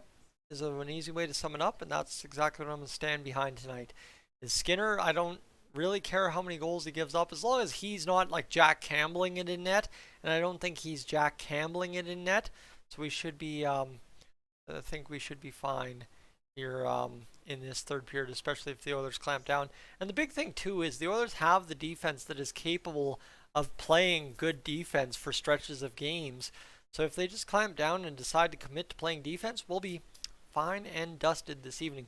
Secondary, my friends, if you haven't left a like on the stream yet, I imagine most of you have, but if you haven't yet, I'd be grateful for the like. Let me know how we're doing, and then hopefully that helps us get going towards that 50 viewer number here in the third period, where we can really start expanding the reach of Dolynny TV a little bit more. So back to commercial breaks here on this third period of play, waiting for it to come around. 1,346 views on the stream. Is there anything else game related I can tell you? I don't really think there is. I guess just of note, I was mentioning Puljujärvi's ice time. He's already up over 11 minutes and 9 seconds this game, so you like to see Puljujärvi doing that. He's got 4 hits, leads the team. Kostin and Kulak with 3 to be second place. Philip Broberg has played 7 minutes and 6 seconds, so he's had a really rough night of non-special teams time, and of course not really being able to get too much going because of what do you say, being able to play on the power play and penalty kill. All right, here we go. Let's see what we got going on here, as we've got something going here, and let me just answer.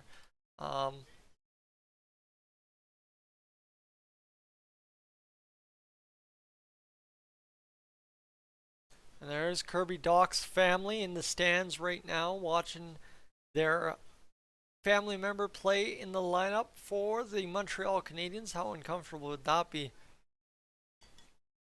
But here's Brett Kulak from Stony Plain, Alberta, checking in with the Stony Plain Predators and hanging out, signing autographs. And I think I, in fact, have been inside that arena before. Filming Junior E Provincials, a game which you can check out on Dolynny TV way back in 2015 with the Cold Lake Ice. Here we go. Face-off time. And Hyman has a Band-Aid on his forehead. You are 100% correct, Darcy, but I'm not even reading my own chat. My apologies. There's Money,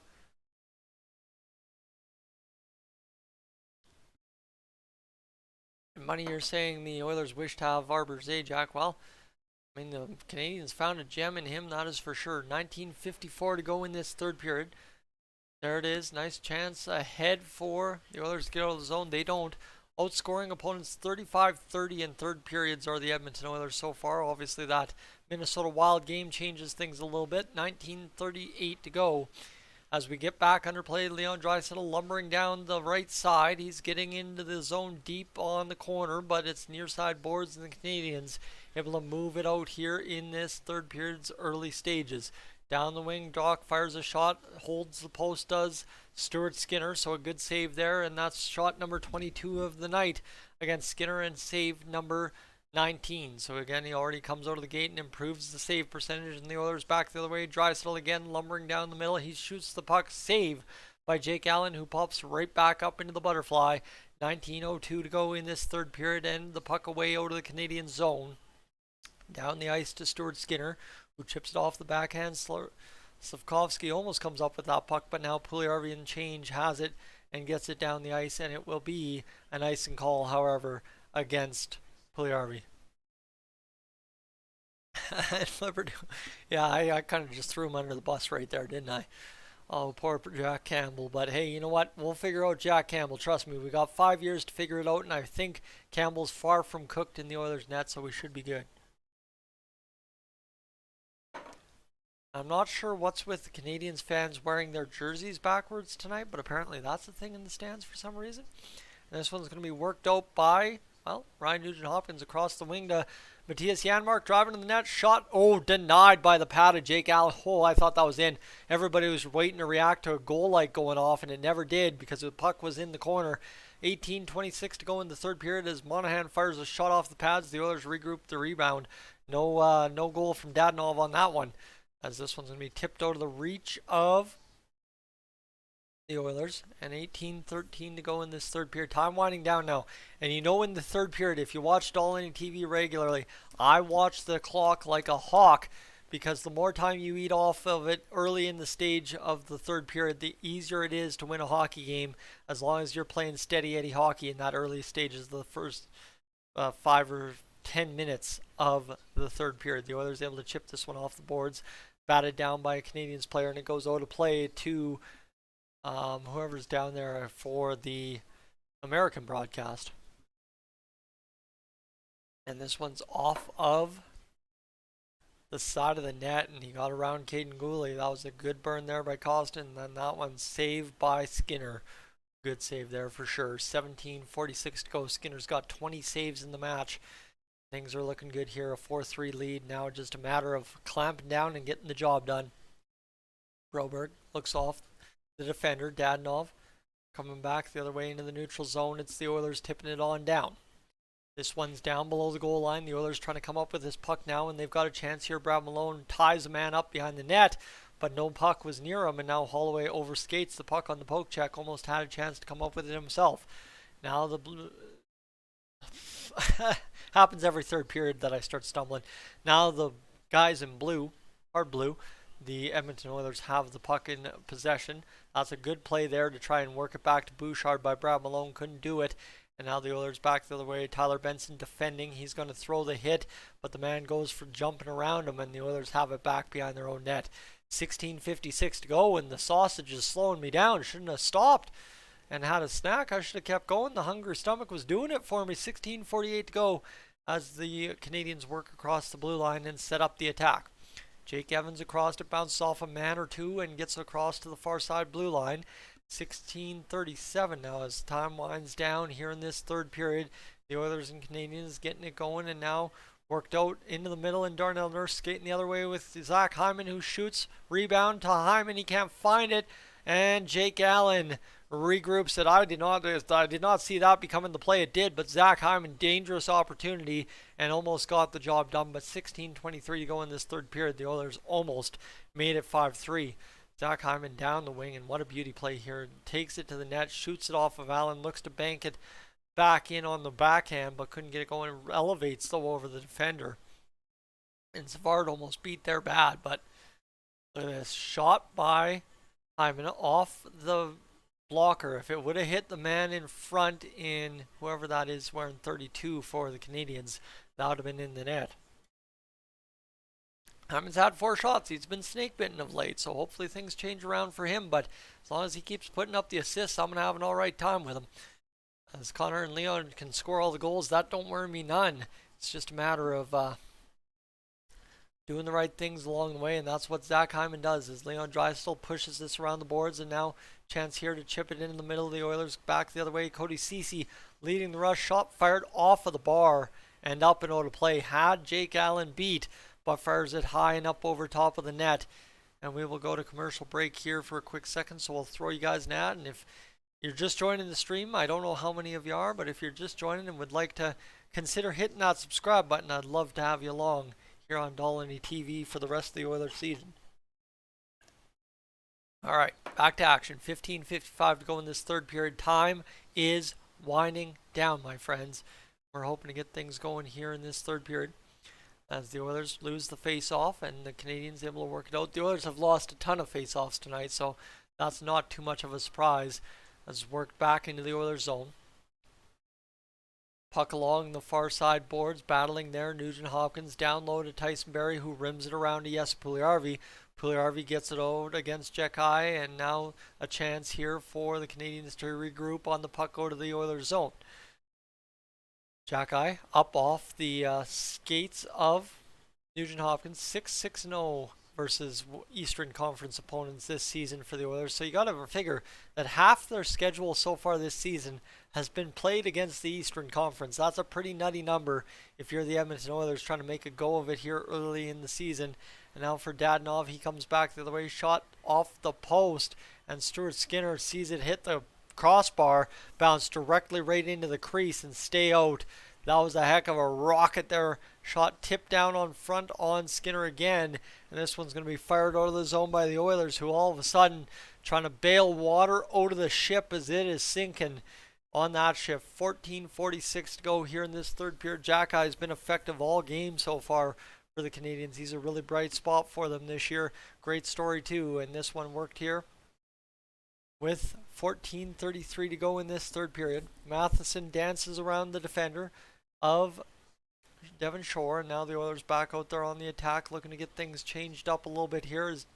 This is Tyler Benson in the fourth line, taking it going. 0 goals for Joel Armia this season. It's been tough for him. And the Oilers are going to be able to bust out of the zone. Tyler Benson through the middle. He's going to chip this one in on the forecheck. Matheson holds him up.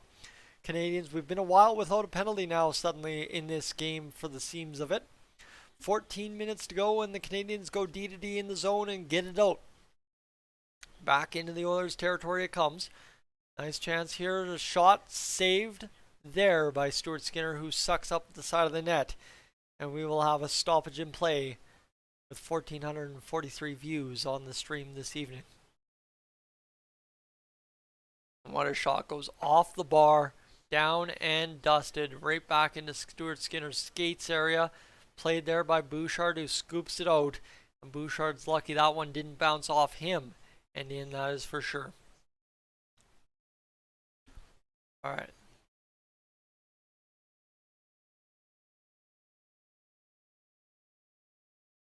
And here we go. Let's go talk this one out. As we'll go check Twitter quickly to see what's going on. As Ollie Rodriguez gets the start for a Condors team that could use a win. Drake Rimshaw jumps in the lineup from Fort Wayne while Raphael Lavoie sits. Picard, Desharnais, Caldas all have been skating, getting closer hopefully. And with that goal, Thomas Chabot has reached 200 career points in the NHL. Darnell Nurse having a good time celebrating that goal, pulling the old Matthew Tkachuk. And yeah, there's not much else to add other than the Oilers getting things going here in this third period. So far, so good. Haven't given up a goal yet, and hopefully that continues to be the case in the next 13 minutes and 49 seconds. Win it. Win it 5-3, and we should be good to go. As the commercial break is in progress here. All right, live stream sports. Sportsnet now. There's a ton of waiting time. All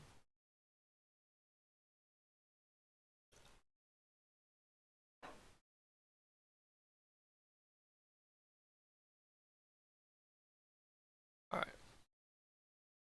Taking a second to breathe. Because I can feel the voices starting to fail me, guys. I can feel it. It's been a long night already, and of course the pre-games are always what kills me. If I could just start at game time, that'd be great. But, yeah. The Nurse Sully was quite something, that's for sure. Alright. Chance now for Connor McDavid down the wing. 13:43 as we're back into action here. Zach Hyman rides his man in the boards. And the shot's 25-18 for the Oilers, but the goal department a lead for the Oilers 4-3. Matheson fires the shot up off the shoulder of Stuart Skinner into the corner. It goes back behind the net now.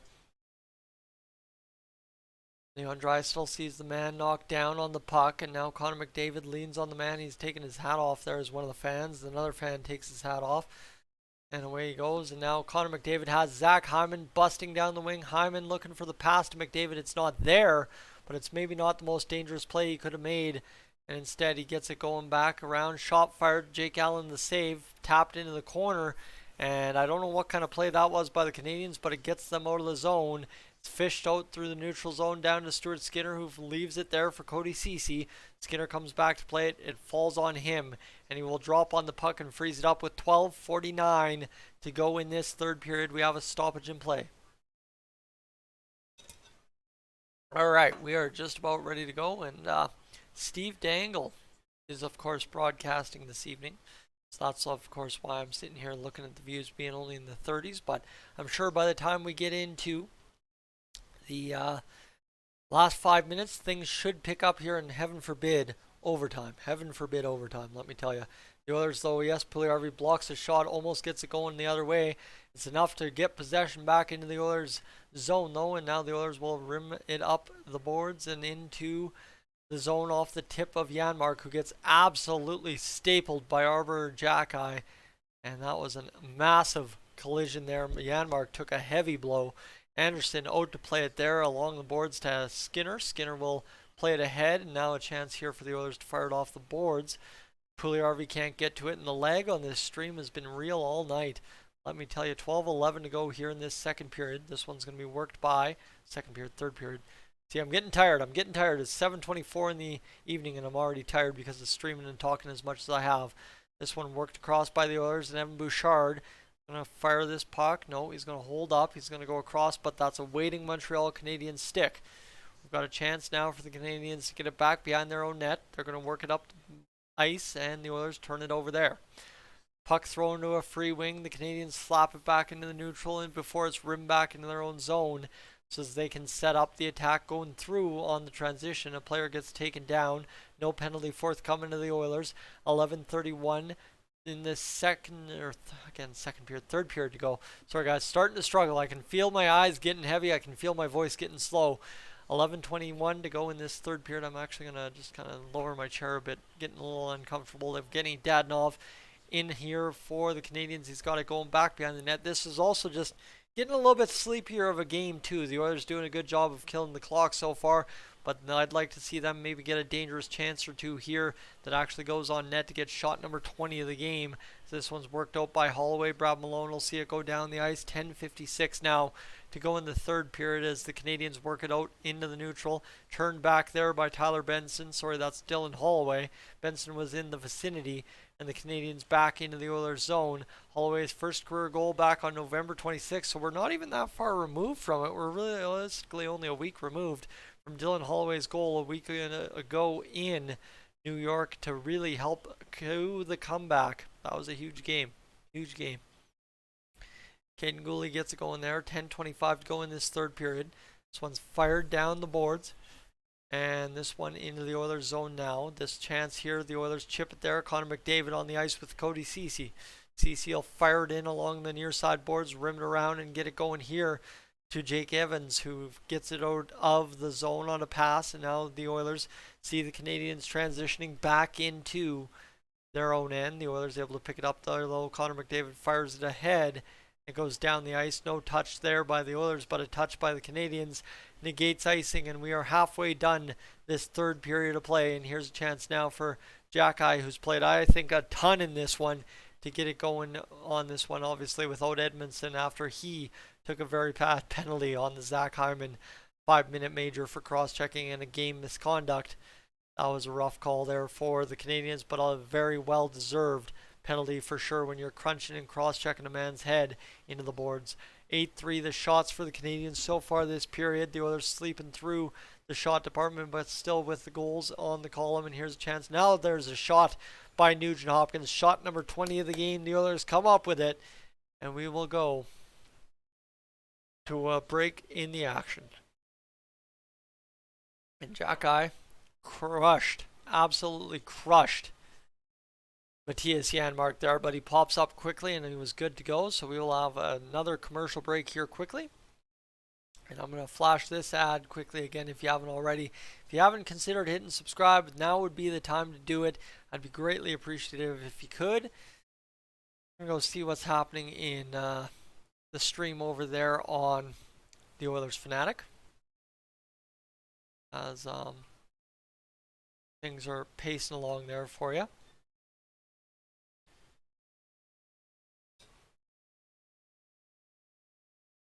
Alright. Anything else we can really add to this one? I don't think there is, as we're just pacing along. 276 views this hour, so pacing to be up over 550 for another hour in a row, as we'll be going to the live post game at top of the clock, 8 o'clock. Hopefully, if the Oilers can pull this one off here this evening and pull it together to finish this one off with a big old time victory. Alright, 1,507 views on the stream for a total of 2.6 watch minutes. 1507 divided by 60. We're crushing it. 65 hours on the stream. I like to see it. That's a pretty good day so far. And of course, the Evander Kane news, the big news today, in case you're just tuning in. Kane back with the Oilers on the ice this morning, skating with the stick. It was him all by himself prior to practice, but it was good to see him on the ice doing his thing and rocking around out there. So hopefully, all things considered, he's back sooner rather than later. All right, back to action. Let's get it going. As they're showing off the pictures of Cole Caulfield and Dylan Holloway from back in the day. Dylan Holloway when he was just budding with all that potential, and then the injuries kind of derailing him over the years, but showing off. And Holloway with that crazy hair, I love it. Kind of reminiscent of my hair from back in the day to some degree. Doesn't fluff out the sides quite as much though. 9:06 to go here in this third period. Puljujarvi trying to drag around Matheson. He's going to do enough of a job to potentially come up with this puck as Matthias Janmark's in there aiding him along the far side wall.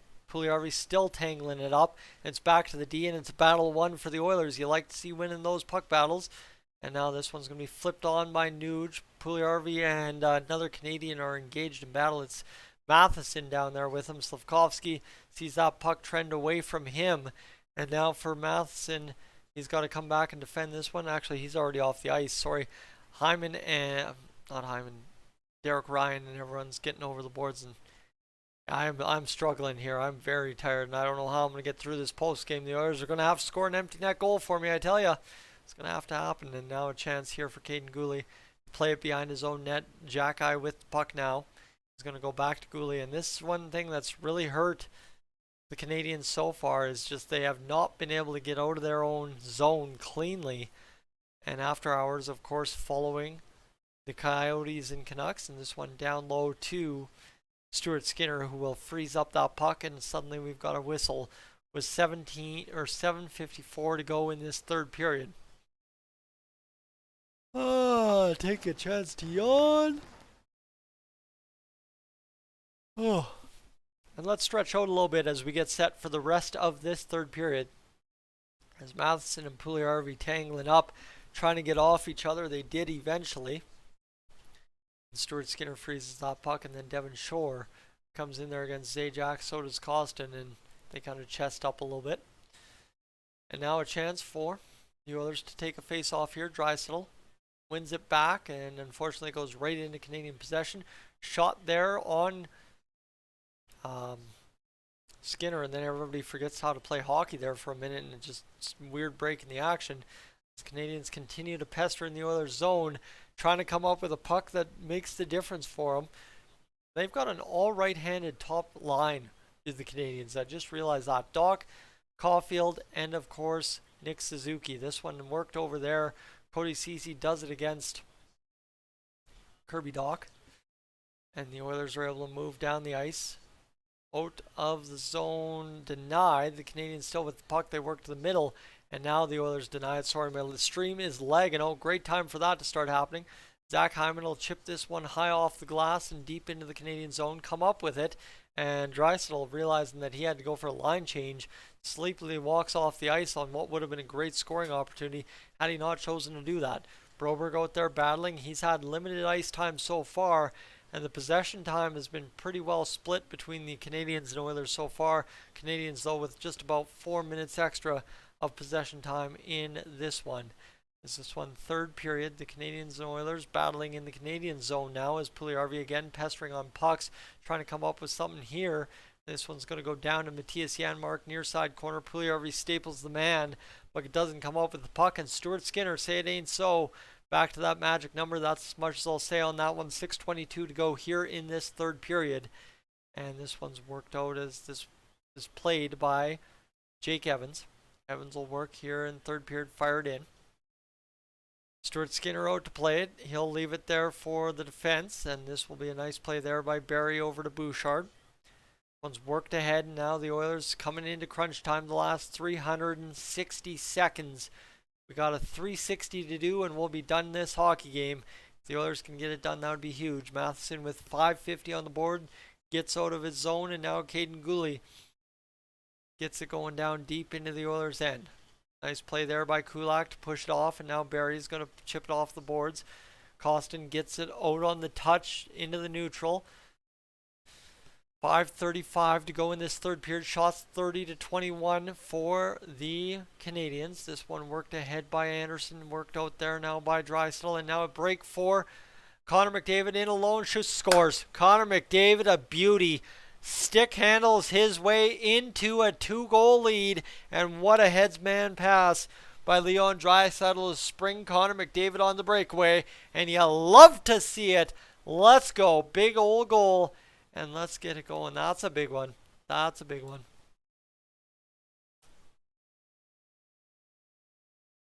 Let's go. Huge goal. What a goal there by Connor McDavid to catch the Canadiens sleeping, and Connor McDavid scores the goal. Patrick, thanks for the comment. And Flipperdo, indeed a secondary woo on that one, because Connor McDavid just engages the rocket skates, goes down the ice.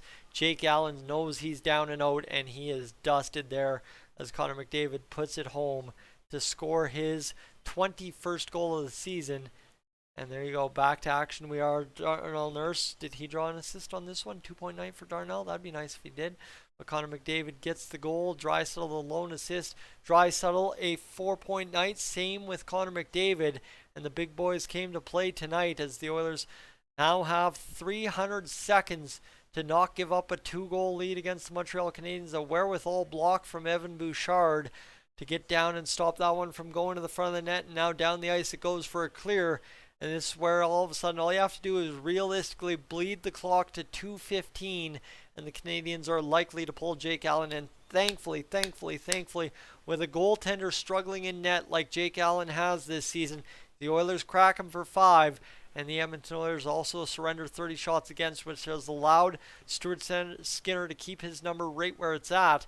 And Kirby Dach will play this puck in the neutral zone there. The Oilers come up with it for a second before it's tipped on down to Stuart Skinner, who plays it off to Cody Ceci across to Darnell Nurse. And now a chance here for the Oilers to clear the zone. They do. Costin, who has a chance now to get it across to Cody Ceci. He does, but Ceci's going to have to battle there and keep it alive for the time being.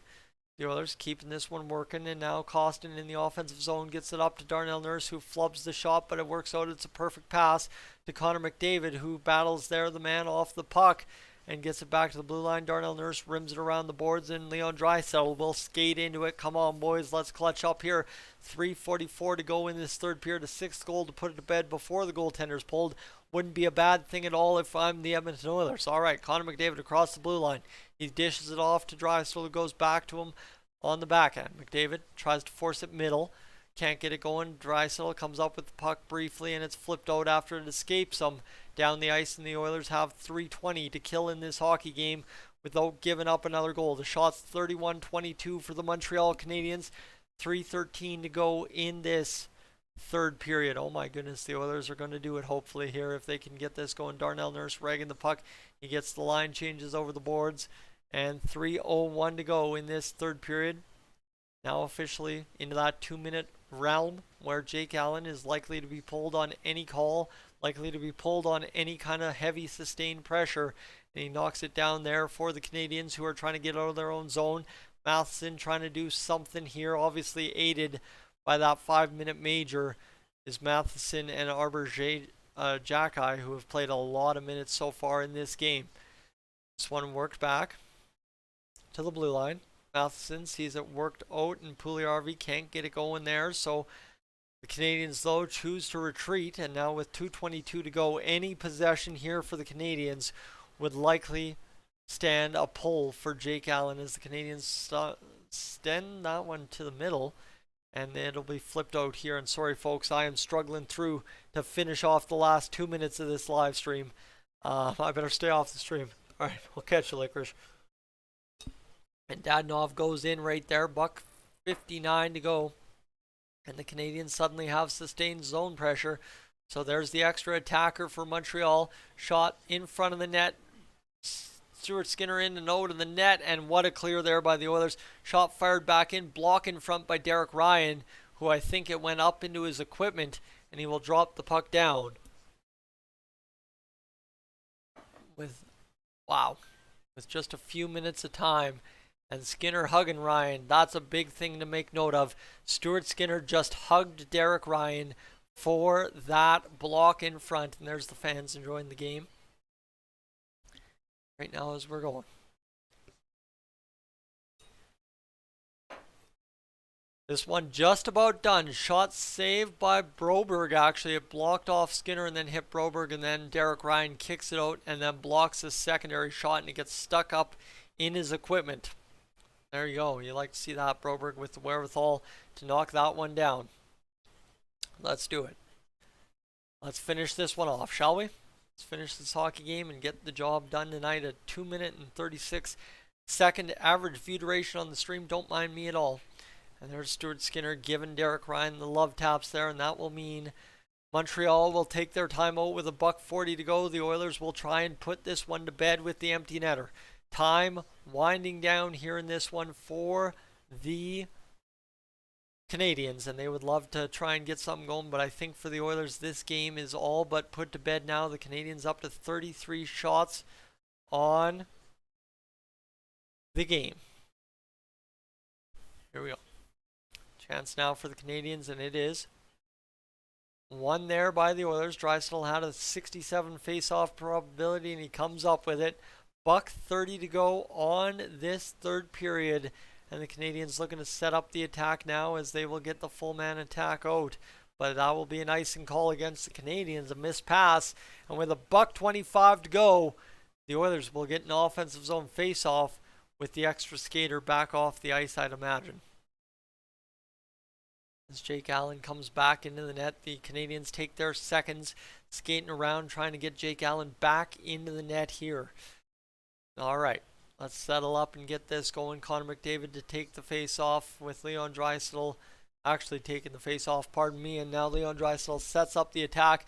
Don't even let him pull Allen, just let them waste their time in their own zone, but the Canadiens out wide and they're able to get out, and now they'll pull in the goalie. I'm sure Connor McDavid has something to say about that though. An empty net now against the Montreal Canadiens, so Connor McDavid trying to come up with the puck if he can. Zach Hyman would love an empty net goal, that is for sure, to cap off a 3-point night for him. Matheson out to play it, and this one back into the Canadian zone with 50 seconds to go in this third period. And the Habs working this one, looking to go middle. 45 seconds now on the clock. It goes all the way out of the zone. Matheson will skate it down below his own net. And with 36 seconds to go, I think you, my friends, can call this one game over for the Edmonton Oilers if the Habs don't gain any zone time or zone pressure here against Stuart Skinner and the Edmonton Oilers defenders. We're on the ice, the second line with, well, Derek Ryan out there with the empty net. Derek Ryan, of course, penalty kill is extraordinaire, so this one flipped out to Matthias Janmark, and he will miss the net.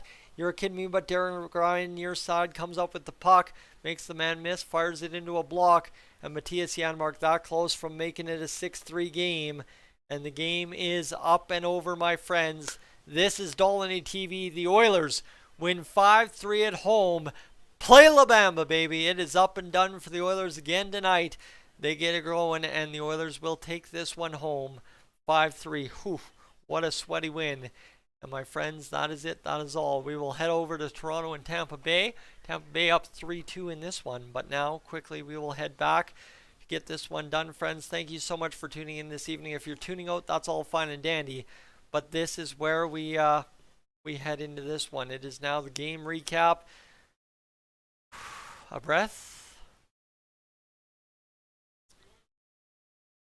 Play La Bamba, baby. She is a big-time Saturday early game victory for the Edmonton Oilers over top of the Montreal Canadiens. You see the graphic flashing. A 5-3 final for the Edmonton Oilers over top of the Montreal Canadiens. The Habs couldn't fight their way out of a wet paper bag on the power play, and of course the Oilers might have been in the same way that game too, but the Oilers win the special teams battle and get a couple of key goals throughout the game and win the hockey game 5-3. As Darnell Nurse, Connor McDavid, Leon Draisaitl, Zach Hyman and company get the job done tonight. Folks, this is Dolynny TV. Welcome aboard to tonight's post-game review, post-game, whatever you want to call it, as we follow up tonight's hockey game with a big-time, much-needed victory at the end of 60 minutes. The Oilers able to go 7-6 now against competition in the Eastern Conference, and it's a big-time victory for the Edmonton Oilers, who I'm just going to shut my TV off here as that's distracting. Take home their 14th victory of the season, 28 points now on the season. And folks, if you're new to the channel, what I want you to do before we get into the meat and potatoes of this live stream, you see the graphic down there. Sorry, wrong way, this way. You see the graphic down there, that way. Leave a like and get the notifications on button. Definitely do that if you haven't done that already on the video. And with that, if you're new to the channel, hit that subscribe button here on Dolynny TV. I'd love to have you along for the rest of this Oilers season. That said, I can stumble through the post game all I want. That finish to the stream was very hard. It was a long finish to the stream, let me tell you that much indeed. And we're still streaming, actually, if you're not too familiar with how these post games are being done as of late. But my friends, for the Oilers, a 5-3 final over the Canadiens, in which Stuart Skinner has a pretty decent little save percentage this evening. Ends up with a, where is it? How about a 909 save percentage? So that's winning goaltending numbers. 33 shots against on 30 saves equals 3 goals against. And for the Oilers, a not bad night in the goal department. That is for sure, getting 5 goals and only allowing 3 goals against. So they're allowing those goals against down a little bit. Nick Suzuki started things off for the Canadiens, scoring 13th goal of the season from Mike Matheson, his 2nd assist, and Kirby Dach's 14th assist of the season on the power play. Like I said, the Canadiens had a pretty good power play goal in tonight too. And then Ryan Nugent-Hopkins on the power play after things get sloppy in that second period for the Canadiens. Nuge on the power play that followed over from the end of the first that became a 2-man advantage. Scores the goal, his 11th of the season. Draisaitl's 23rd assist, Connor's 25th, and power play goal for Nuge. And then Leon Draisaitl scores his 17th goal of the season, so gets up to 40 points on the season. Sorry, I did the math wrong. 40 points for Leon Draisaitl at that point, who gets his 17th from Connor McDavid, his 26th assist, and Tyson Barrie's 10th on the power play. Then, after the 5-minute major happens, Connor McDavid gets out there, scores his 20th in 25. That's history in the Oilers' books, because there's only been 5 guys that have done that throughout their careers with the Oilers. And Tyson Barrie draws his 11th assists on back-to-back goals. Zach Hyman, his 16th assist of the season, extends that point per game streak, and power play marker for Connor McDavid's 20th of the season as well. Then all of a sudden, the Oilers get a harmless seeming shot from the outside by Joel Armia that Evgeny Dadonov wastes no time getting on the attack and burying all alone in front of the net on the rebound off of Stuart Skinner. Jonathan Kovacevic gets the goal or the assist on that goal, his 3rd of the season.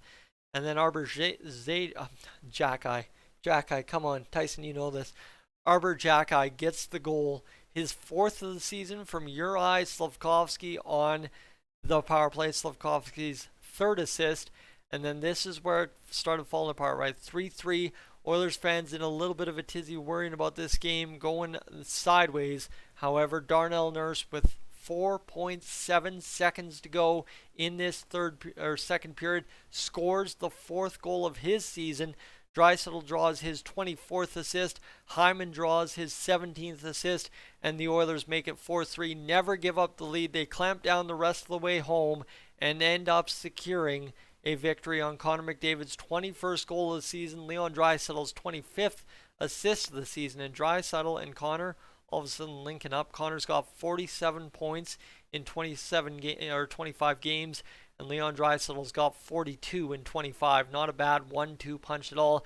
No penalties in that 3rd period, but it was the big difference in this one for the Montreal Canadiens was Joel Edmondson getting kicked out of the game. A 5-minute major for cross-checking. And imagine here, this is the stick. This is Zach Hyman's neck. That's exactly what Mr. Joel Edmondson did to Zach Hyman's neck. An extra shove with the stick gets the cross-checking major penalty. It's a 5-minute major. That's part of what allowed the Oilers to be so effective on the power play. And 2, the Oilers get the job done here on the power play all games, so that's huge. And Edmondson was out for the rest of the game, so the defense was kind of overworked for the Montreal Canadiens, down a key member of their team. We'll go check the ice time stats. Like I said, Stuart Skinner, a 909 save percentage. But how about Jake Allen?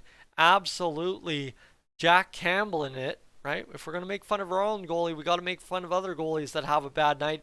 A 773 save percentage for Jake Allen and 5 goals against on 22 shots. That is rough. And as all night, I've been sneezing all night, and there we go again one more time. Alright.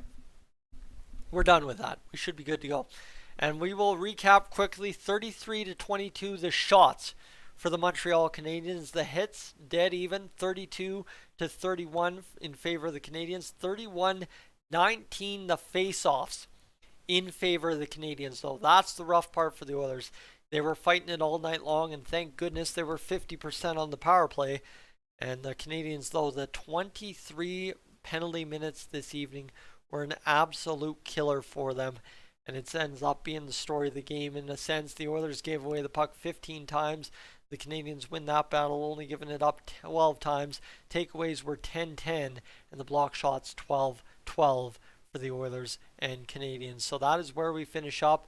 The face-offs really hurting for Leon Draisaitl, 8-10.